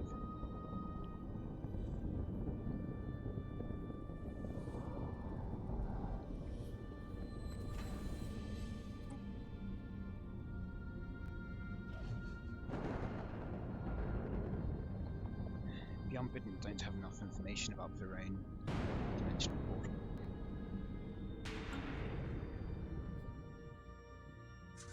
There they go. Ooh. They do plan on going through. That has got to be unfortunate for them. Or for the Alchemist of Man. Yes, I do plan on going through terminal egress. Actually, it seems even moving to the center.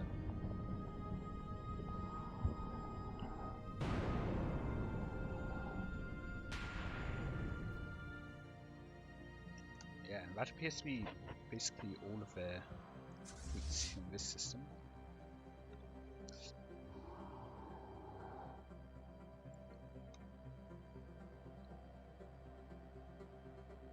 Okay, so some are moving to Devil's Maul, or Scouring Small.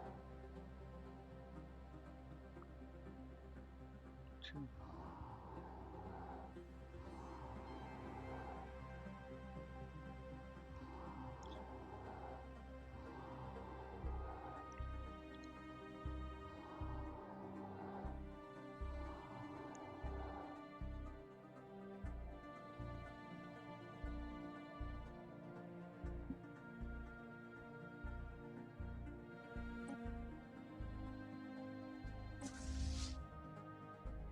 So it's just moving here to the Hellgate system.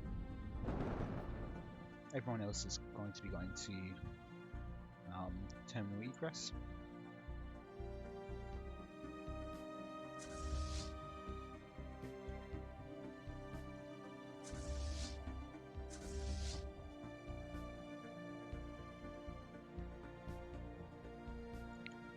This one is 2.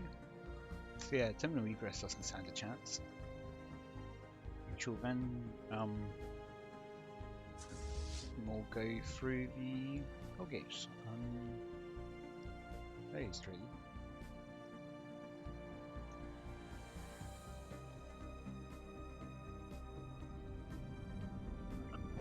So our fleet doesn't stand a chance.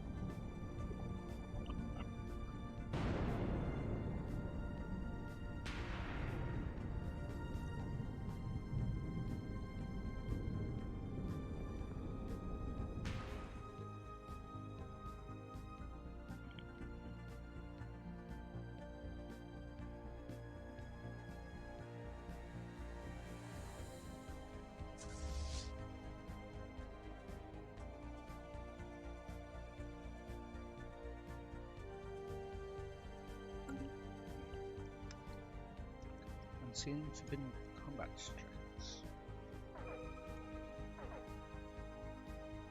I wonder what that's about. Do they perhaps have a...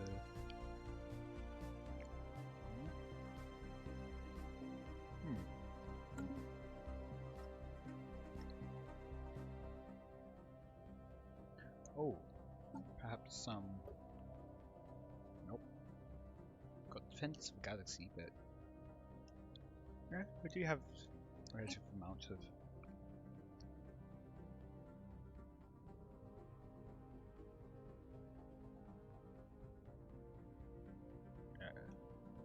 fleet power. So that should help them with some of the smaller fleets.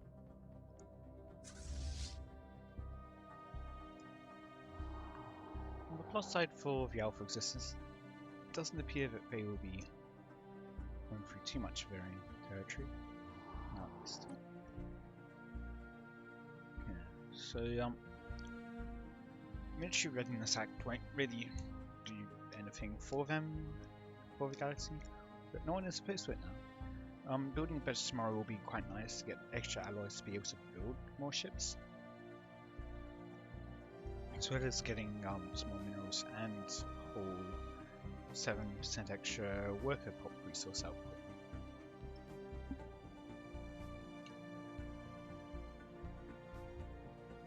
The habitability probably won't hurt much because everyone by this point should have quite a few habitability techs unlocked and researched. Registered effects offender.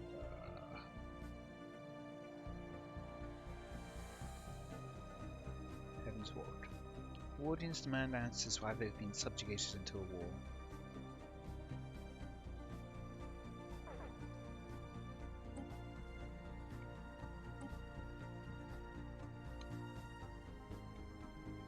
Their main fleet of 16 battleships has been completely annihilated. Yep, down to 18k.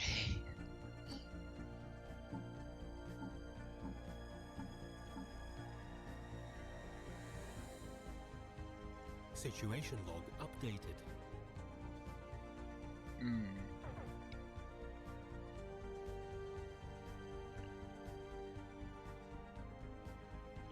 I expect they're talking about the Rixian Crisis War. But yeah, so the Rixie regulators woke up just before the Unwritten did, and some unfortunate timing.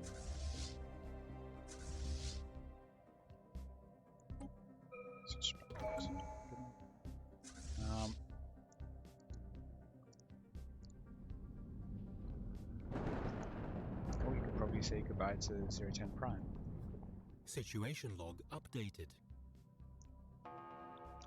010. Yep, most of these do appear to be going for the Yellgate. I'm a bit surprised if they're going after the Arcanip though. I must say.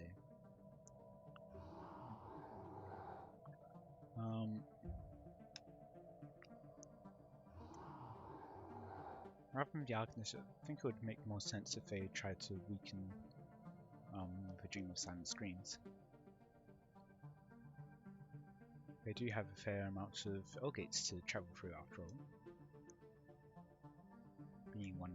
And they are one of the strongest nations. Meanwhile, Tishan Holy Kingdom, not being one of the strongest nations, doesn't have any L-gates, but they do have this wormhole, which they also have decided to go through. So yeah, like they've got these perfect opportunities to attack the strongest players, prevent them from building up to be able to fight back, but instead they are not. Maybe wanting to build up a base of systems before they to get some more fleets in and stuff before they do that, maybe? Not sure. Their main fleet does not have any orders.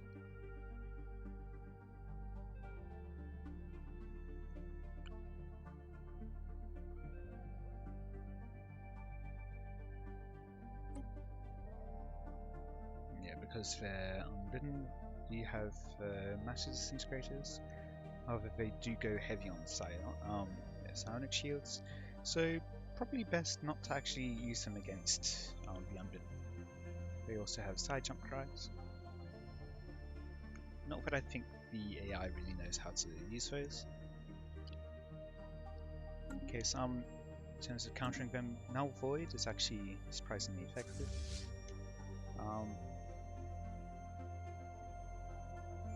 As is Kinetics.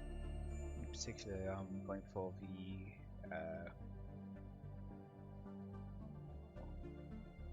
Kinetic super weapon, the X size weapon.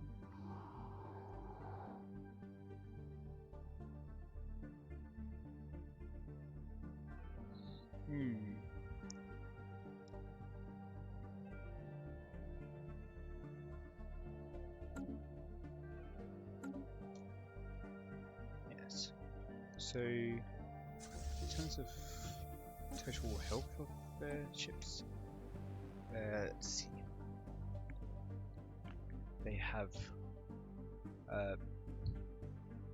basically, yeah, exactly double their hull points in terms of shields. Let's look at numbers. Yeah, a bit less than double shields of the hull points. And for their battleships, which is the actual quarry, They have over double their hull points and shields.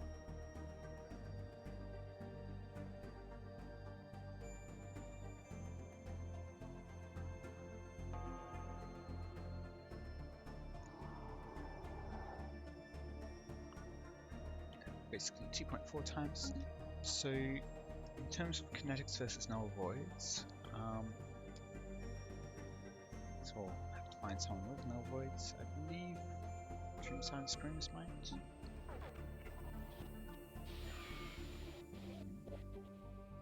Cosmic Singularity Echelon completes for Colossus project. Yep, they do have null voids. So 400% extra shield damage, but minus 75% hull damage. In terms of total damage to Unbidden, I believe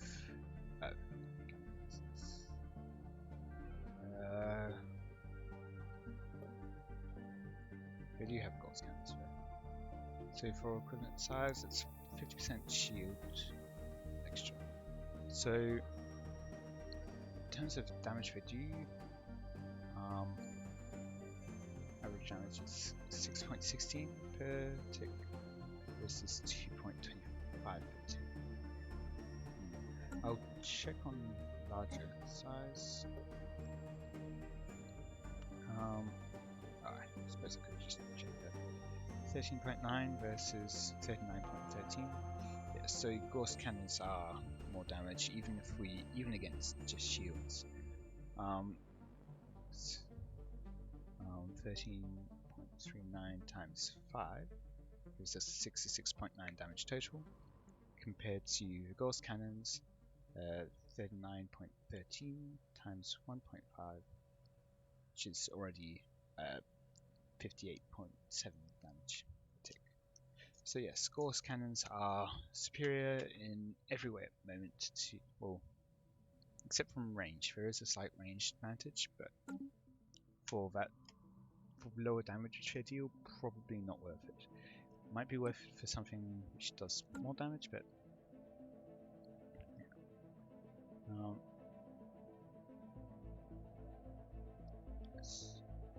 Kinetics are the way to go. I do wonder actually if they have Giga Cannons, yes. In fact, they only have Giga Cannons, they don't have Tachyon Lances.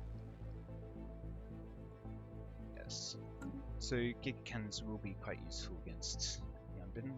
Also heavy shields will be as well, because as I mentioned before, planetary invasion begun. You don't want to use the the matter disintegrators against them because they've got heavy shields. In the same way, you want heavy shields to counter their matter disintegrators.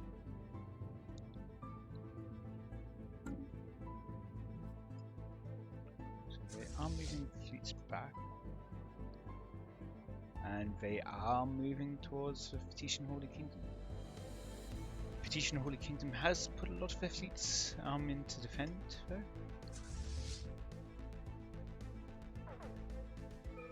However, they are retreating.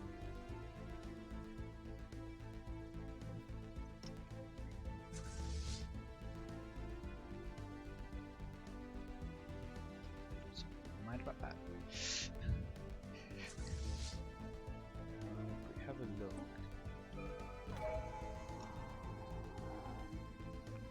See, there appears to be two fleets. Two fleets are moving towards Phoetician Holy Kingdom at the moment. But there are plenty of other fleets. Oh, and in fact, another fleet has decided to move towards Phoetician Holy Kingdom. Two fleets moving towards Phoetician Holy Kingdom. So that's a total of 4 fleets there.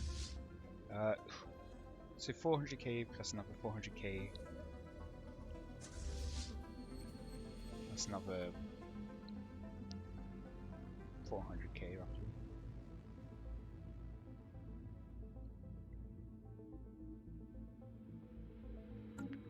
So that is 1.2 million heading towards the Phoetician Holy Kingdom. who, despite they are one of the more powerful empires, but even then, 300,000 doesn't really compare to 1.2 million. Got almost a million more fleets heading towards them.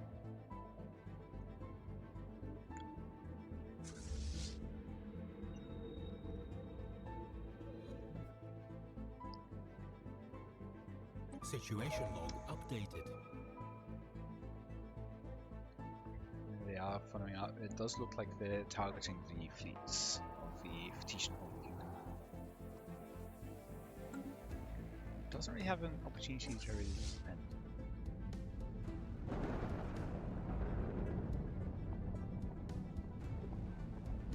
Yep, there's the L-Gate attacking the fleet. It appears that it wants to clear out the system. Which it will, since it is very much just scoring one at a time.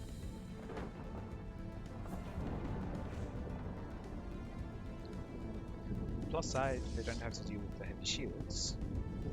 We have a look at their fleets.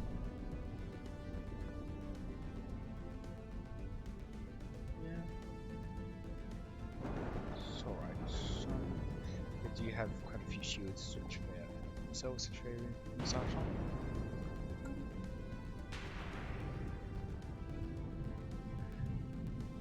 And they can't use shields to defend themselves against matter disintegrators.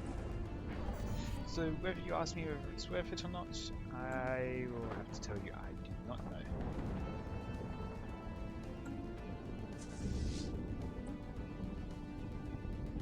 Whether it's worth it to get rid of the silent shields in exchange for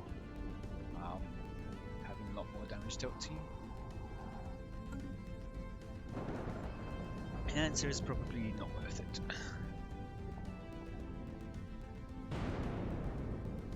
Oh, see how the galaxy plays out.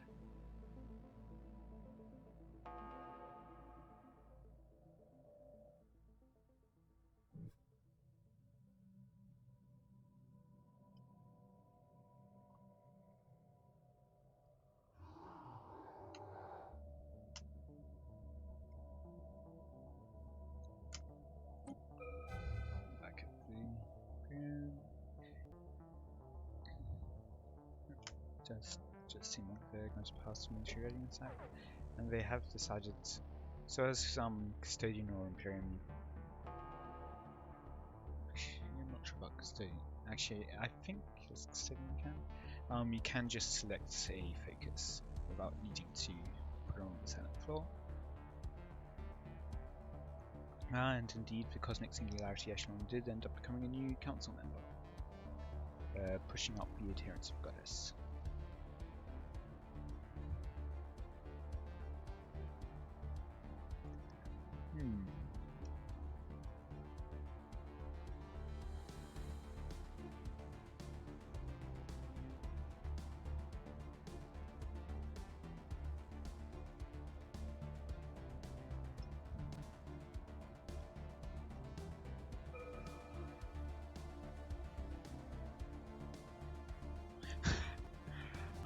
So in general chat, beyond memes of everything being on fire, I'm bidden with 500k fleets, and time to put crisis beacons in Dream Territory. And good luck with Crisis. Spelt C-R-Y. Bloom being terrified of the crisis, and some suggestions that maybe they should join the Imperium.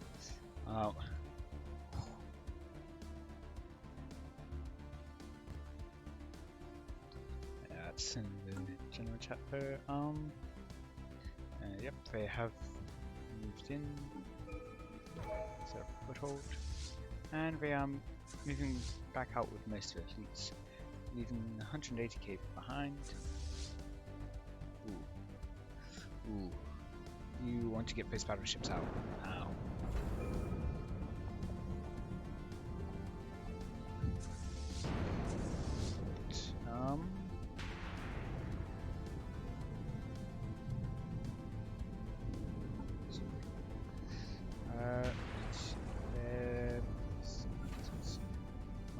their shipyard systems are. Got one here on the gateway, that makes sense. And right next to it as well. So has a mega structure, art installation. I'm sure that is at the top of their priorities at the moment.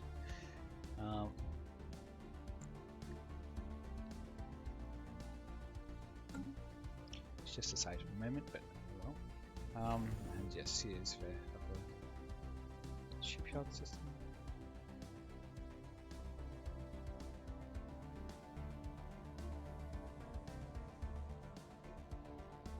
On the plus side, they have consolidated their fleet building into two adjacent systems, but perhaps this system, this anchorage, could be switched out. But they are getting close to their naval capacity. And they're already losing a lot of energy from trades, apparently. I wonder why they're giving energy to. In any case, I mean, without the monthly trades, they wouldn't be in the negative. They are spending 1.5k on their ships as it is. Going over naval capacity, or decreasing their naval capacity and then going over it will be rather detrimental.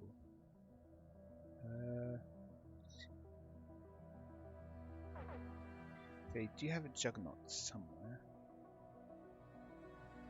Where is it?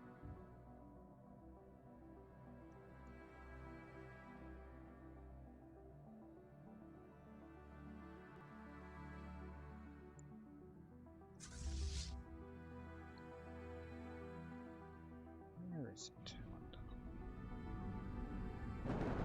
Actually, where are their main fleets anyway?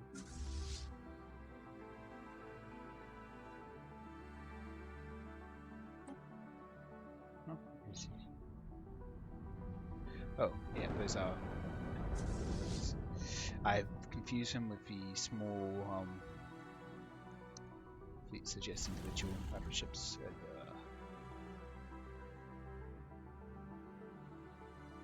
So perhaps in production, juggernaut? Yes, okay. I'll explain where it is.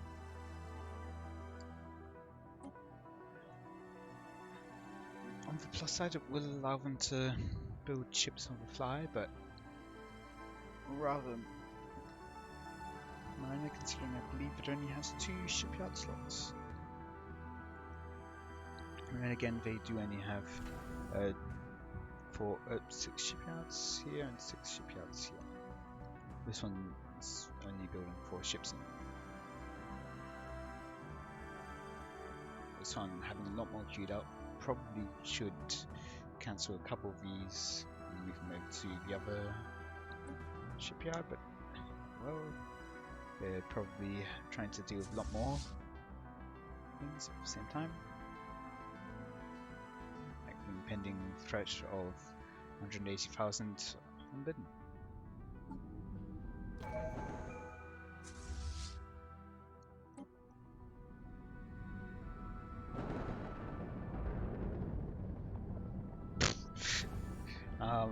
Yeah, so one thing, if we have a look here, oh, not that one, this one. Oh no, minus 10% ship hit points. Oh, shield hit points. Yeah, shield hit points. Oh no, very important. 200% shield notifications. Don't know why we got the second modifier there, but oh well.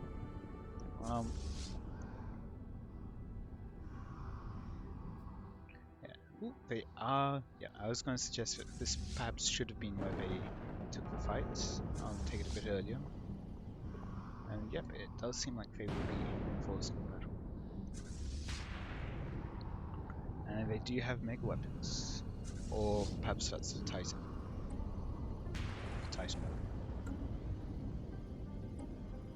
They do have tacking particle lances.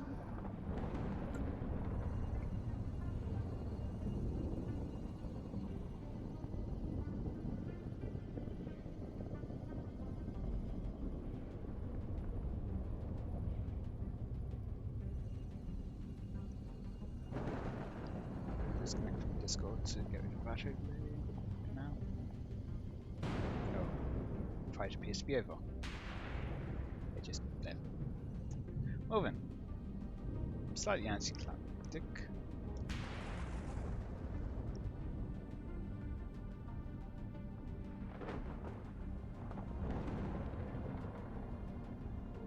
But yes, presumably the galaxy will come together to fight the Unbidden. I mean, they already came together to, well, at least somewhat, to fight the Rixie regulators. With the Dream of Silent Screams contributing. But Dream of Silent Screams almost definitely wants to help, contribute to the Unbidden fight.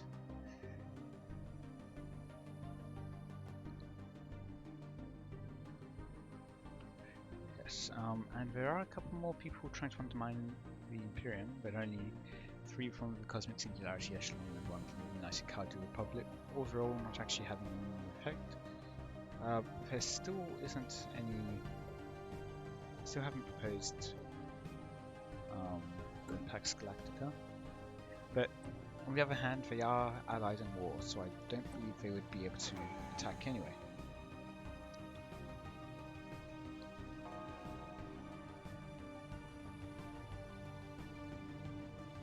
Yes, so Dream of Silent Screams is probably going to wait. Even once they get Crisis level 5, they're probably going to wait until after the Unbidden before they declare their own Crisis.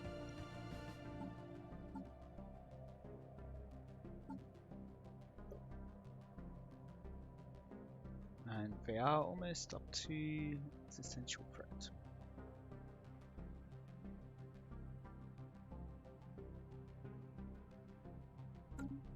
So yes, to become a Crisis, you need to reach level. Yeah, I think you need to reach level 5, and then complete a project. So Tamwin previously, when he was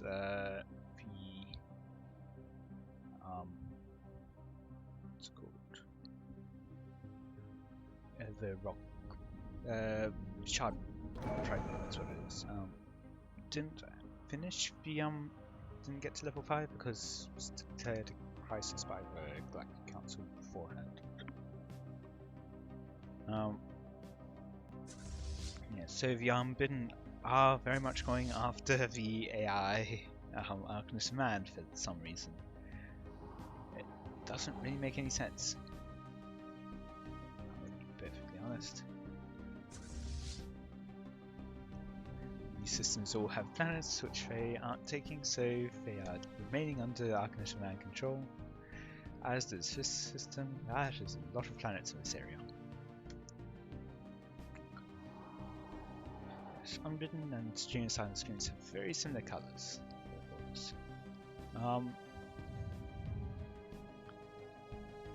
So I believe once the Unbidden take over enough of the galaxy, which they're quite far away from at the moment, it will spawn different extra-dimensional invaders as well. I believe there are up to 4 different extra-dimensional invaders, which all fight against each other as well.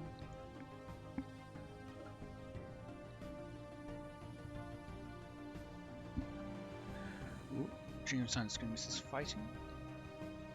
So, who are they fighting? The Rixie regulators.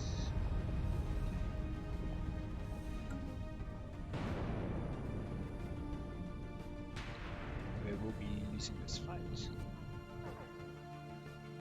Their ships stripped away.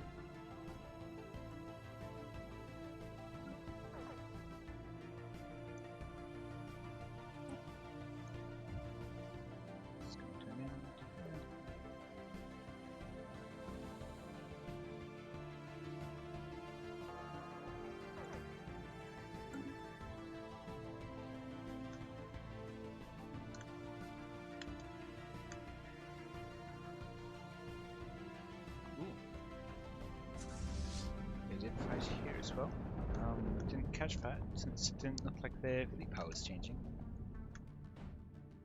They will be retaking the wormhole, it would appear. we have a look on the other side of the wormhole, see what the Unbidden are up to. The Unbidden appears to be up to spreading up their fleets. They still have 1.7 million fleet power though, so they're not to be trifled with a lot of their fleets appearing to be in Arctic Manned space.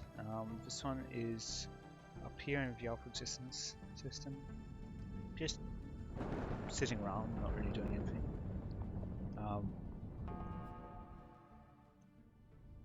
They appear to have destroyed the station. These ones over here are also an Arctic Man, although leaving to go to Terminal Egress. A lot of them are sitting in Terminal Egress.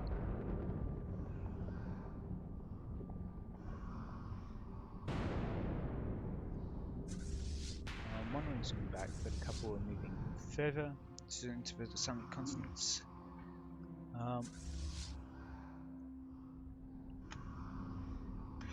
This one that's moving back is actually just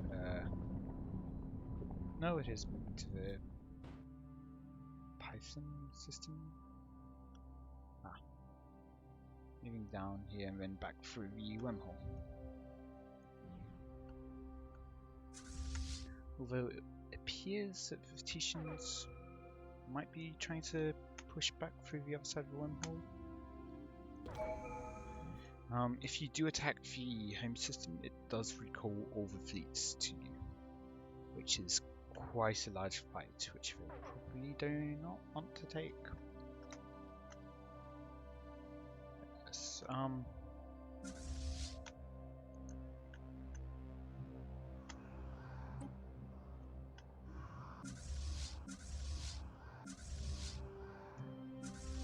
it's about half of the fleet is in Terminal Egress.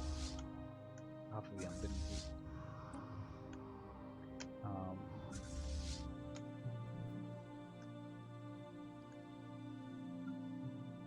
That one's not there.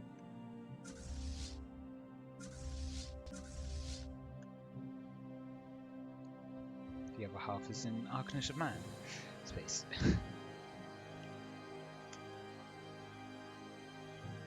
Yep, they did come through the wormhole.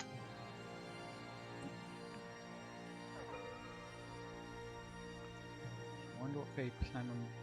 They are going after, looking towards the Unbidden home system.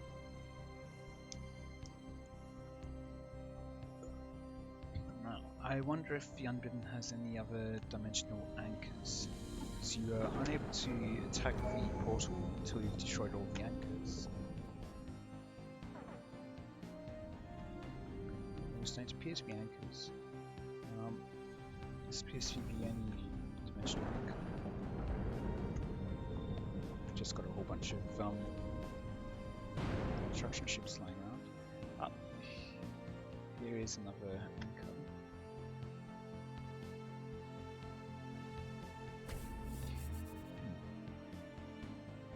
Oh no, it's just a void there. Okay, yeah. It's just void there.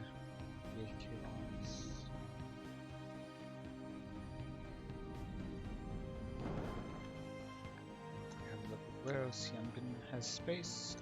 We've got this one here. This is just a void layer. Also just a void layer. So yeah, we only have one dimensional anchor in the home system, so we might actually be able to very quickly just rush through it,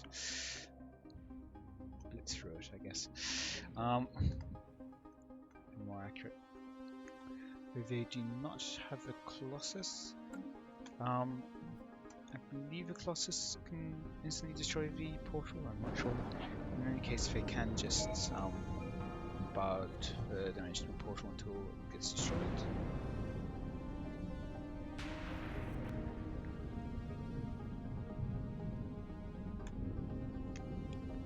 Yeah, so we might actually be able to do it. The fleet is all Thetician Holy Kingdom. He does have Defenders of the Galaxy and 500k. They might just be able to do it. And getting some more reinforcements. The unbidden reinforcements are a fair distance away. And if they fight the reinforcements again with the station, they might not be able to defeat that. They do also have some reinforcements, not insignificant reinforcements from the Alpha Existence as well. However, that is 540k fleet power, roughly. Against, yeah, roughly 540k, I guess. I don't expect that they have any fleets outside of it. It should be all of their fleets. Save perhaps a few small ones, which have just been built.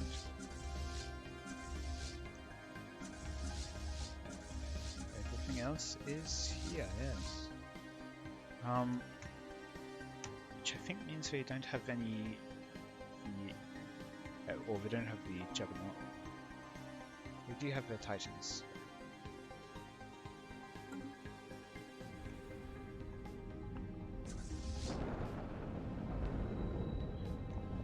Yep. They are breaking through the dimensional portal. Dimensional portal destroyed. That was quick, unbidden. However, they still have hostile fleets running around. They do not have any construction ships, I believe. And also, in doing so, they have prevented most of the galaxy from getting matter disintegrators, probably.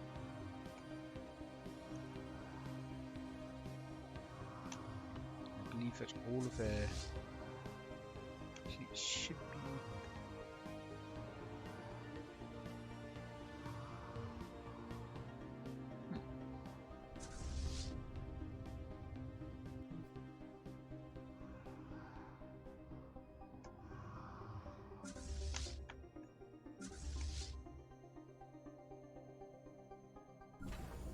Couple of star races.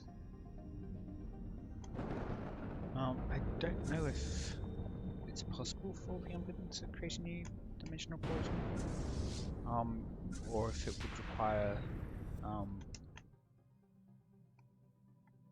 construction ship to build it. If they could.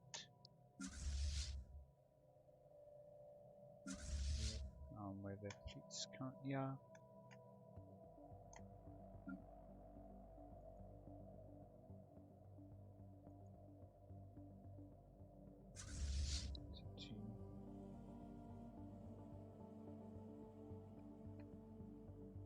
So determine regress, this one is just moving to here.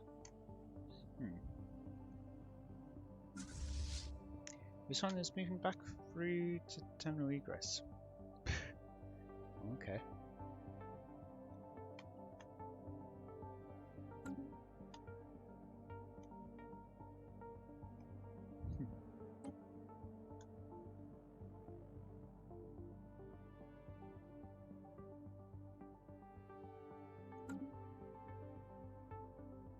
Situation log updated. Heaven's Ward is. Oh, that's Tyrants of Goddess. Ah, maybe here. Okay, yeah, Heaven's Ward is losing some of their space to the Rixie Regulators crisis.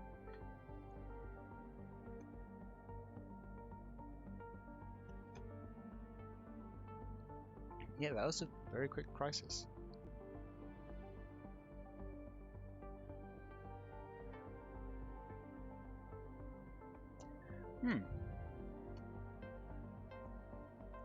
And they are going to move to the Military Readiness Act.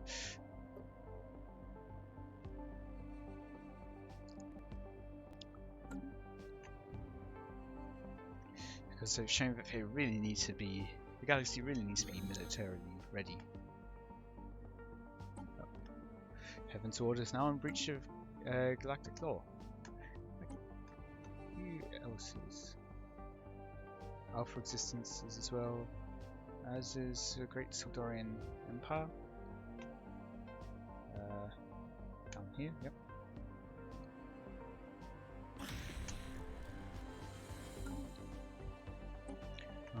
And if we have a look at the resolutions, no sanctions are currently in play.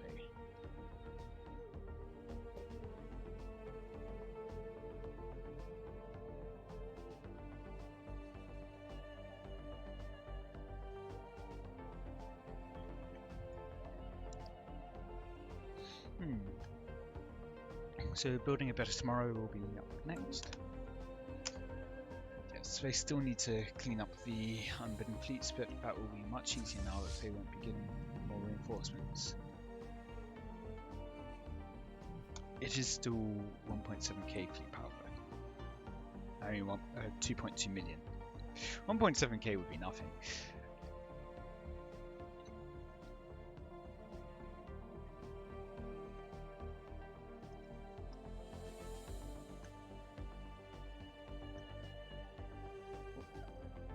Situation log updated. Lucia's children has left the Galactic Imperium. Perhaps not through their own choice.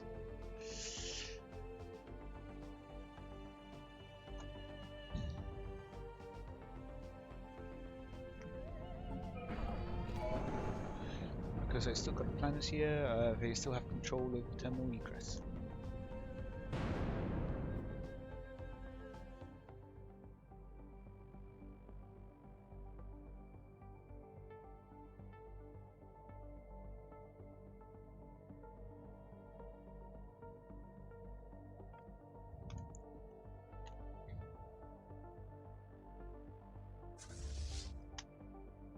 Situation log updated.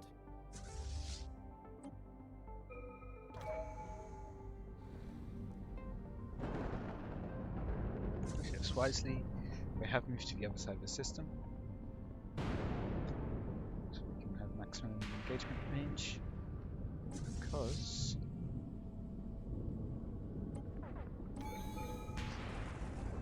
there's a range of 150 on them. Attacking on Nazis, and if we look at the Titans, they have 250 range, and the system has 100% shield nullification, so they don't need to worry about the lesser shield damage from this, nor the heavy shields of the unbidden fleets. Which are very slowly moving towards the system.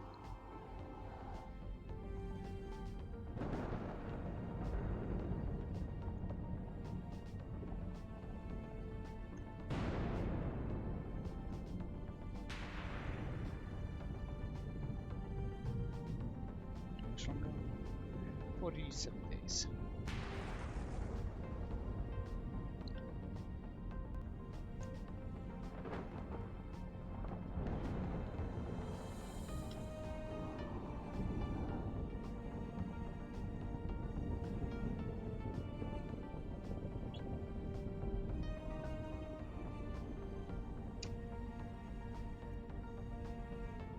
Yeah, so the T-shirt fleet absolutely ripped through the station, defending it. So after that was dealt with, yeah, even if the fleet caught up to them immediately, it would have been fine.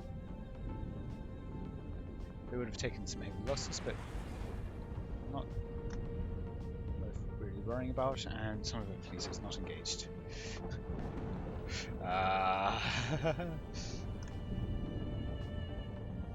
They are being... Some of them have been sent. These ones are not engaging though. Ooh.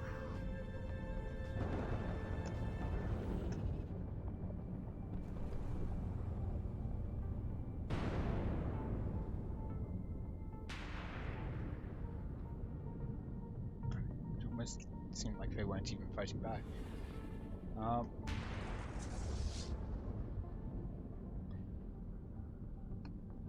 do not believe they took any losses. They took some damage to a single, well, to single fleets, battleships.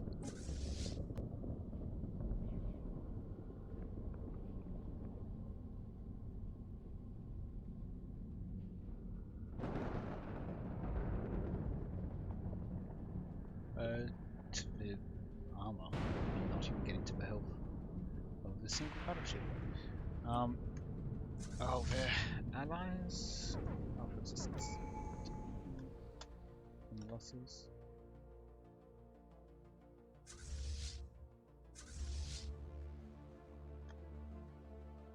It's just regenerating shields because they previously been in the system with a shield modification. Yeah. Only a single ship got damaged and all of that. It's fairly impressive, really. But yeah, so Young Britain's no concern at all to the Venetian Holy Kingdom.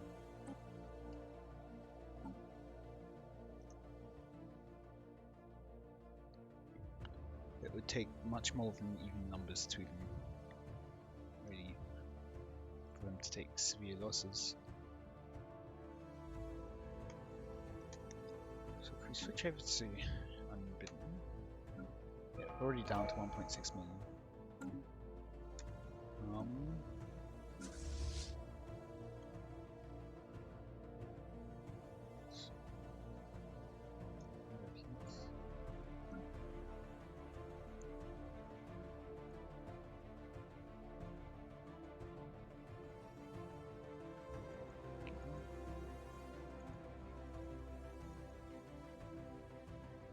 So 2 in Arcanate space, 3 in Arcanate space, 2 in L cluster, 3 in L cluster, 4 in L cluster.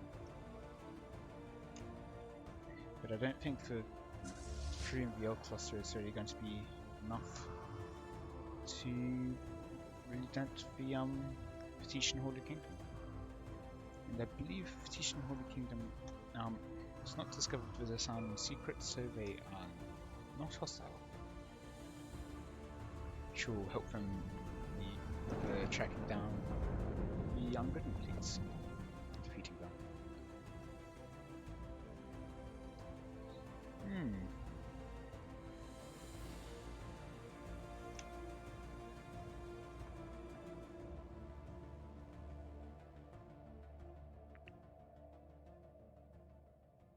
I will be right back.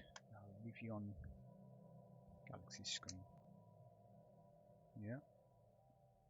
So you can see any changes if they happen until I get back.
Right, I'm back.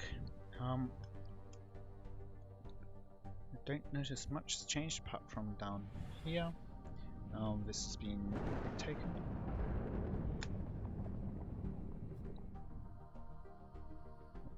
Which will allow them to travel to the L-gate, which they have already done, and are engaged in combat.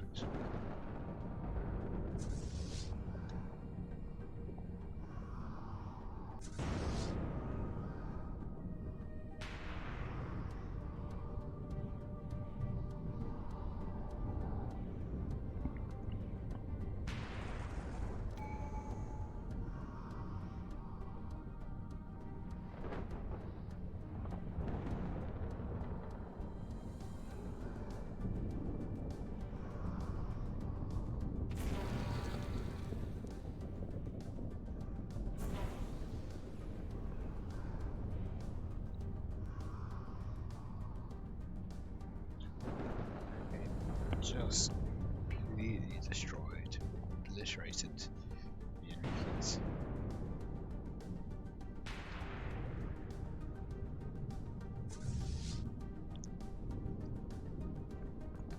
Taking minimal losses of 2 battleships. Ugh. No.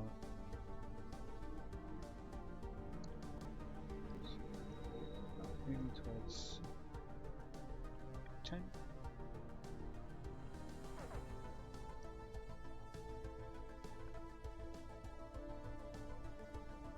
So yes, it seems like Kevin's Ward and Cosmic Singularity Echelon will renegotiate orders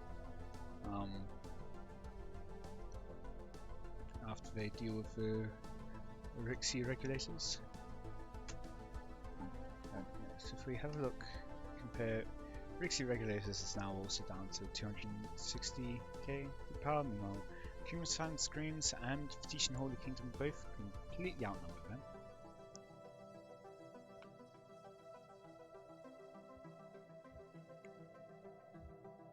With Cosmic Singularity Echelon basically matching them.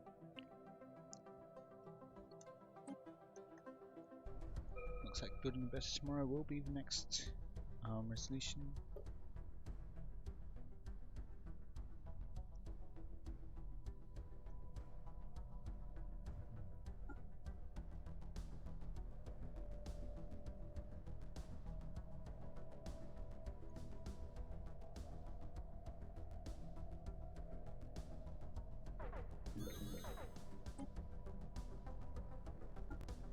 Okay, so anyone can propose an Imperial Crusade.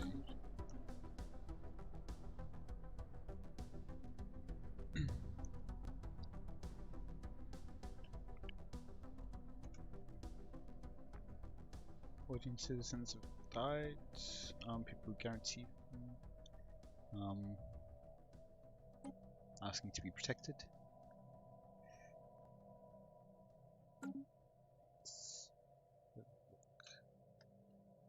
Oh, nothing new in game chat. Oh, in Discord.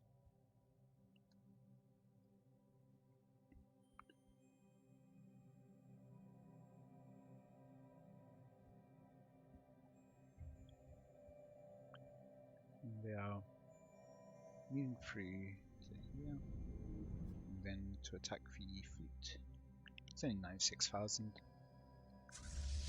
They honestly don't need to send all of these ships there. If we look now, the unbidden down to 1.1 million, basically half from last time. Situation log updated. Only 5 fleets.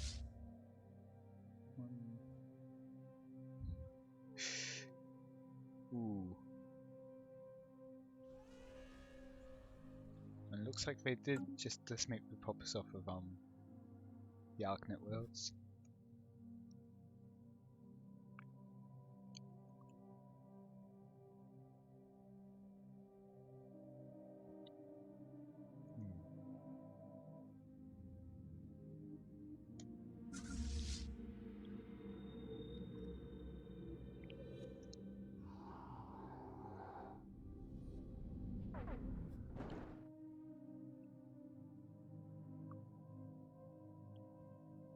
So yeah, they will be moving.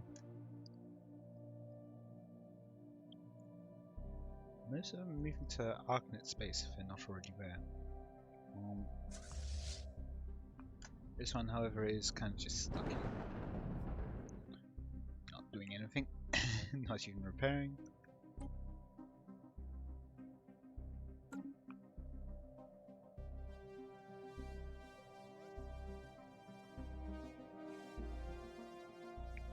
I see that here that oh, it's the destroyers taking damage.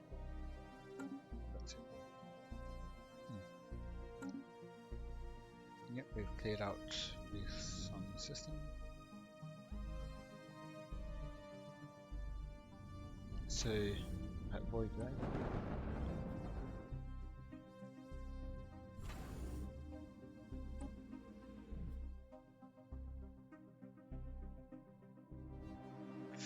Each time I keep thinking that they've taken Cyberx Alpha, but no, that is for Dream of Silent Screams. Yeah, halfway's gone on the Rexy Regulator front. They have taken all of their core systems. Now taking some of these systems.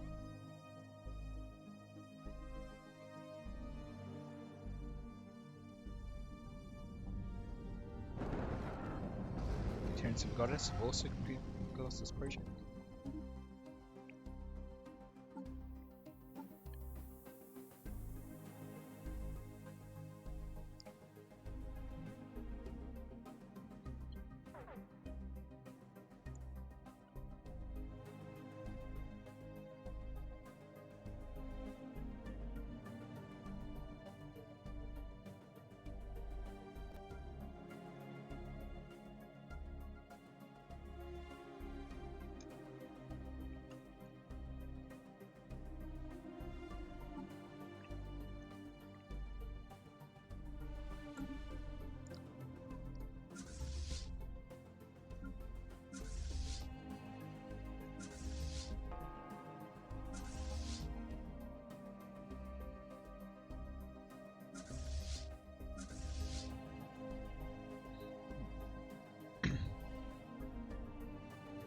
Has the Phoenician Juggernaut finished?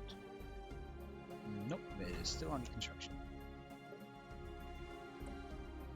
So yes, it was quick of them to defeat the Unbidden. It was then to complete half of the Juggernaut.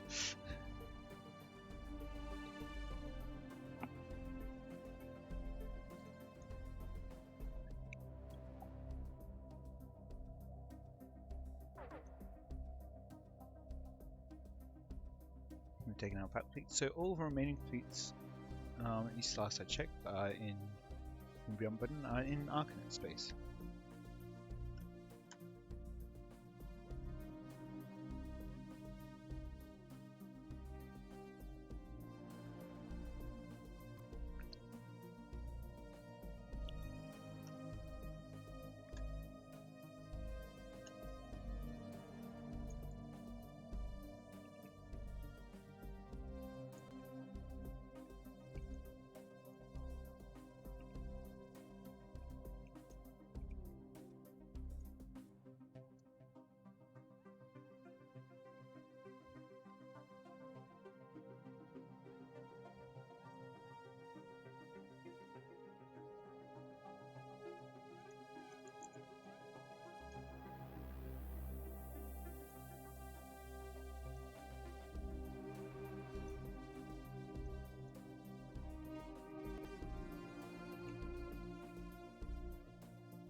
Session to build a better tomorrow. Yep, defeated the Unbidden, the portal system.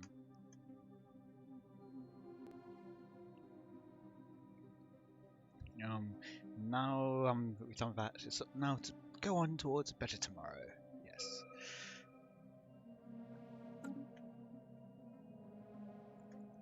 Dream of Science Screams is doing all of this. They were probably one of the main reasons they were going after Rixie is that they're an easy target to like, attack to build up menace without incurring the wrath of the galaxy. They still aren't quite there yet. There's some 2k minutes to go there. So they've destroyed one empire, destroyed a lot of enemy ships, destroyed a fair amount of starbases, Colony established. purged a fair amount. No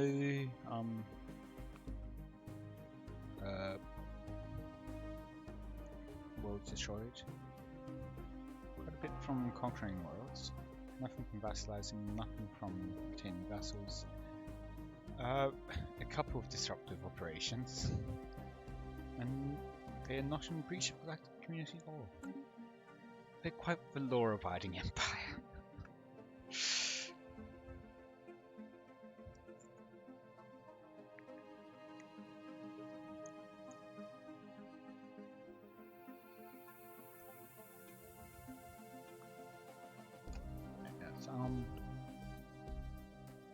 Let's see. What are they? It's got 15 whole sectors. Ugh. What are they doing with their ships? 5 shipyard systems? Which starbases? That's a full shipyard. That's a full shipyard. That's a full shipyard. Not a full shipyard yet. Not a full shipyard yet either. Still upgrading.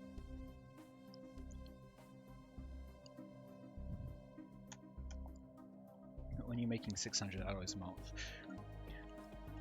yep, this is enough shipyards probably. Probably.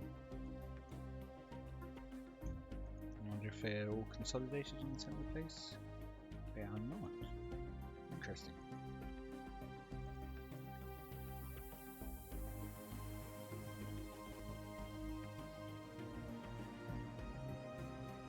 Not even near a gateway to consolidate fleets either.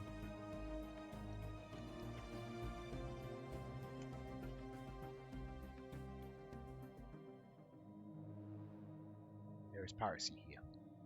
How is there piracy here?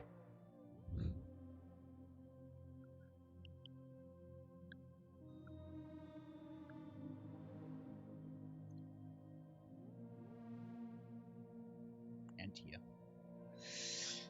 Someone has trade going through there, don't they? Yeah.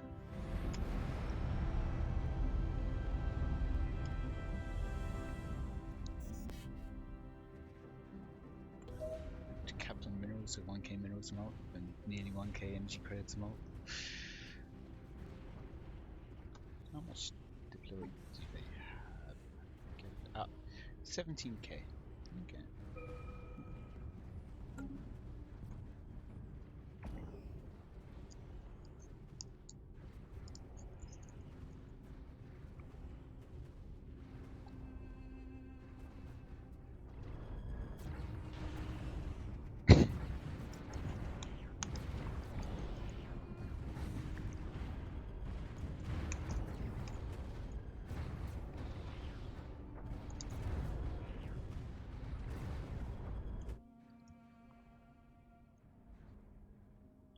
Soon another system will fall.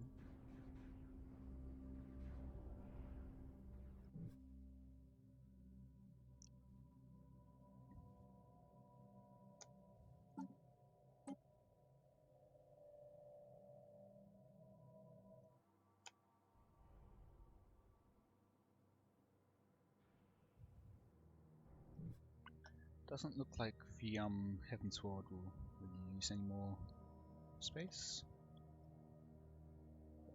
Them.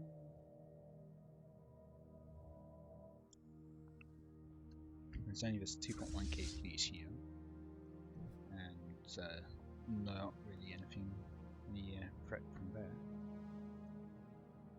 The system is partially controlled by the Rixie regulations. Oh, well, that is a bit of a concern for them, I guess. Oh, I didn't see this one as well. So yeah, that's okay. A fair amount of concern. They might need to worry about that fleet moving on and deciding to. The best thing for it to do would be to attack them.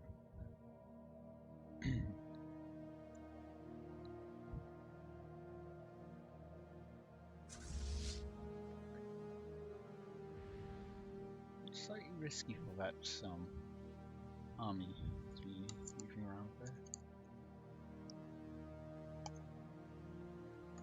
They could easily get cut off by the well, any of these fleets really.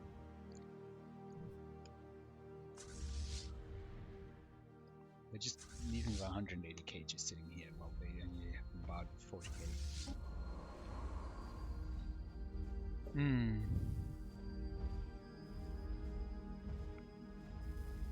And the defensive army will be able to maintain it for quite a while.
Yeah, modern fleets haven't really changed in a while.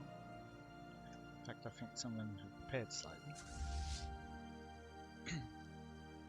Because they were at 1.1 million, now they're back up to 1.2 million. Situation log updated. This fleet.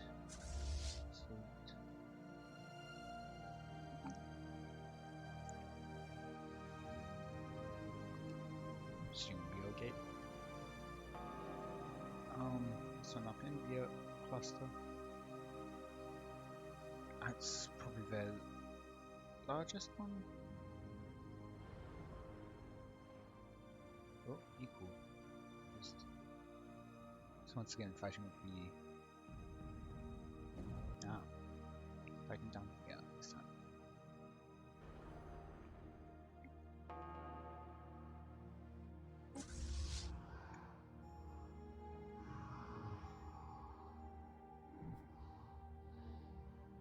So yep, most of them are with the sun constants.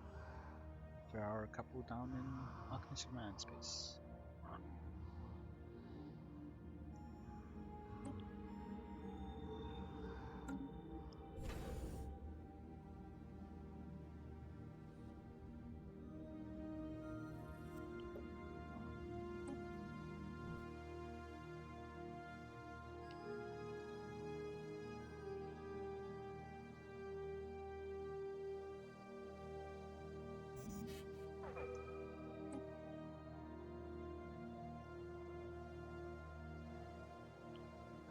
Most people are in favour of building a better submarine. Like Angel Initiative is not building up sheeps to reach their naval capacity, so they will remain in Galactic reach of Galactic law. They do not have the alloys to build more ships, which might be the reason.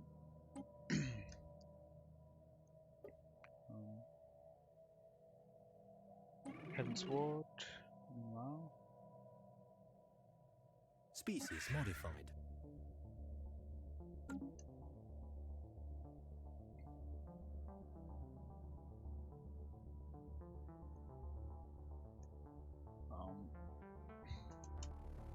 How's the Titan?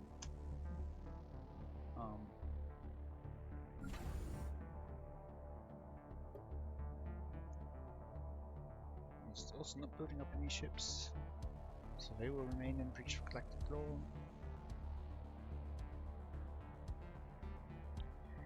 Technically, to get around the law, there is a loophole in that you can just build empty ships which cost less until you reach the required amount. So while they don't have any offensive power or even defensive power, or even engine capable of doing hyperlane jumps, they are still counting towards your naval capacity. And so they prevent you from being in breach of Galactic law. Great Sildorian Empire is AI. And there's also not building any ships, but they do not have the alloys to build ships or the economy in any way.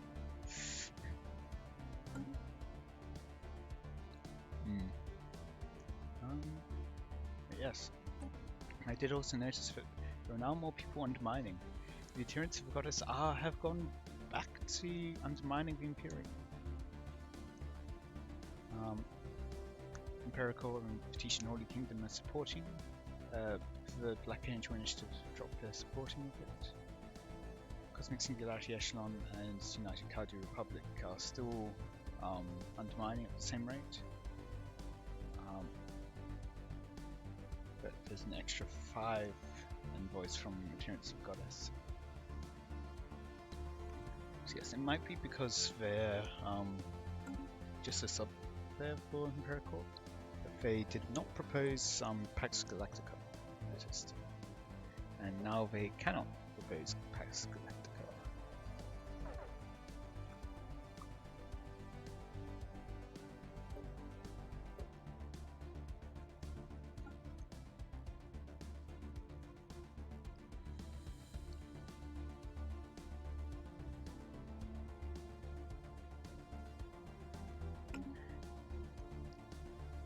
That being said, there is effectively a Pax Galactica at the moment with the Crisis War. So if we go to one of the member states, Adherents of Goddess, and go to another member state,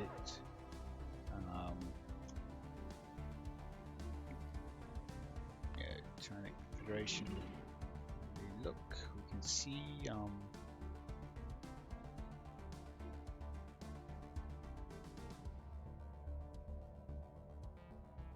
declare war isn't even an option.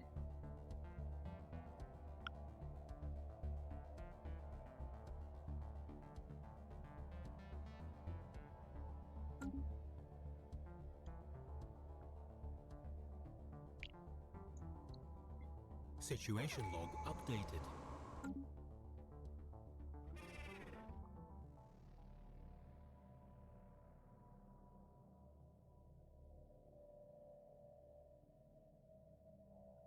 Isn't even grayed out.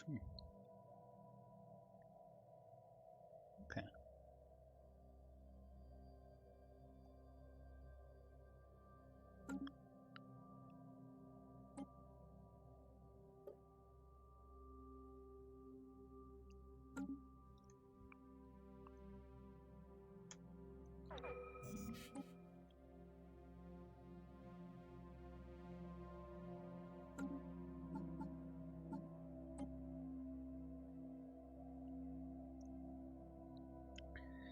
So Dream of Silent Screams and Petition Holy Kingdom is basically in a bit of an arms race at the moment. for navy size, while everyone else in the galaxy is mostly staying relatively small compared to the two of them. With the AI ones in particular being particularly small. I used particular a lot in that sentence. Situation log updated. The Unbidden has a total of 1 power. Wow. We have a look at victory now. We see Roxy Regulators is still first place. However, victory has been disabled. Petition Holy Kingdom is in second, with Junior Silent Screams in third, about 10k behind.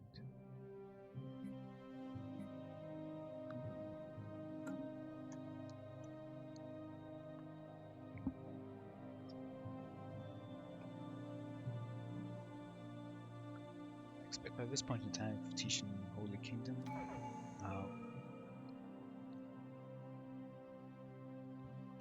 is doing repeatables. I'll check the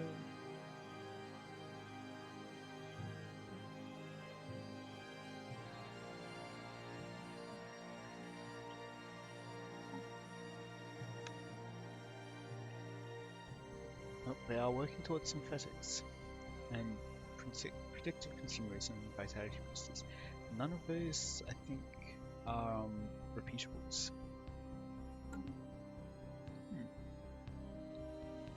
It's interesting. What does she has the best tech level? 25k maybe? 20k? Yeah.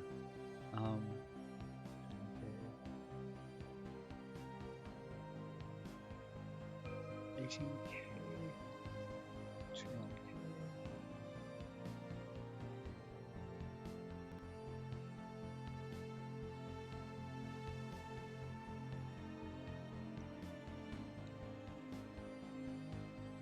Yeah, so they do seem to be. Oh, Empirical is now AI as well. Okay.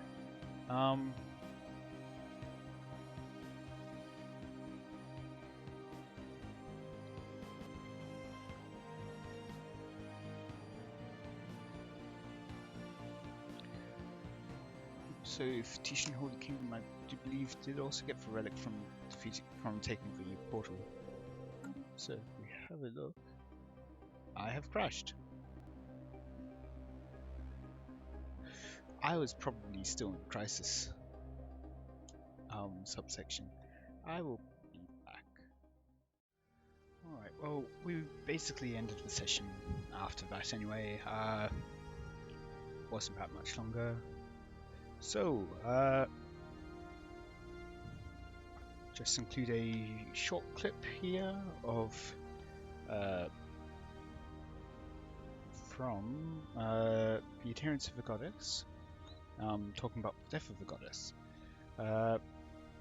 So, I'll take you to the studio right now.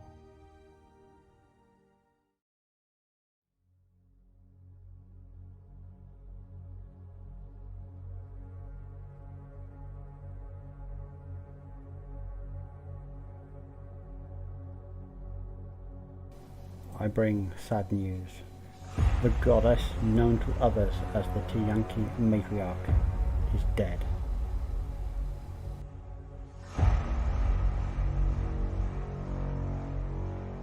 The journey tells us the way forwards.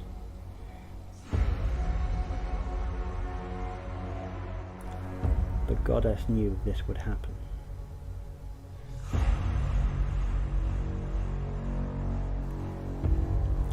We have followed her instructions.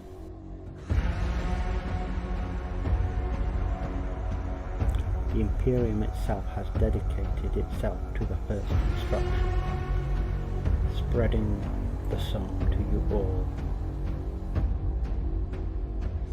I now call on you all to follow the third instruction, to cleanse the souls of the non-believers with fire.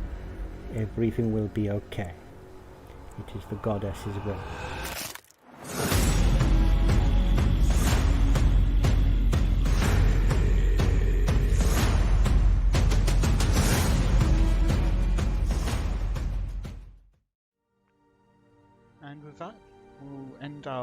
news segment for today. I hope you all enjoyed. Tune in the same time, same place, for more Galactic News Network. Till then, I've been Martin.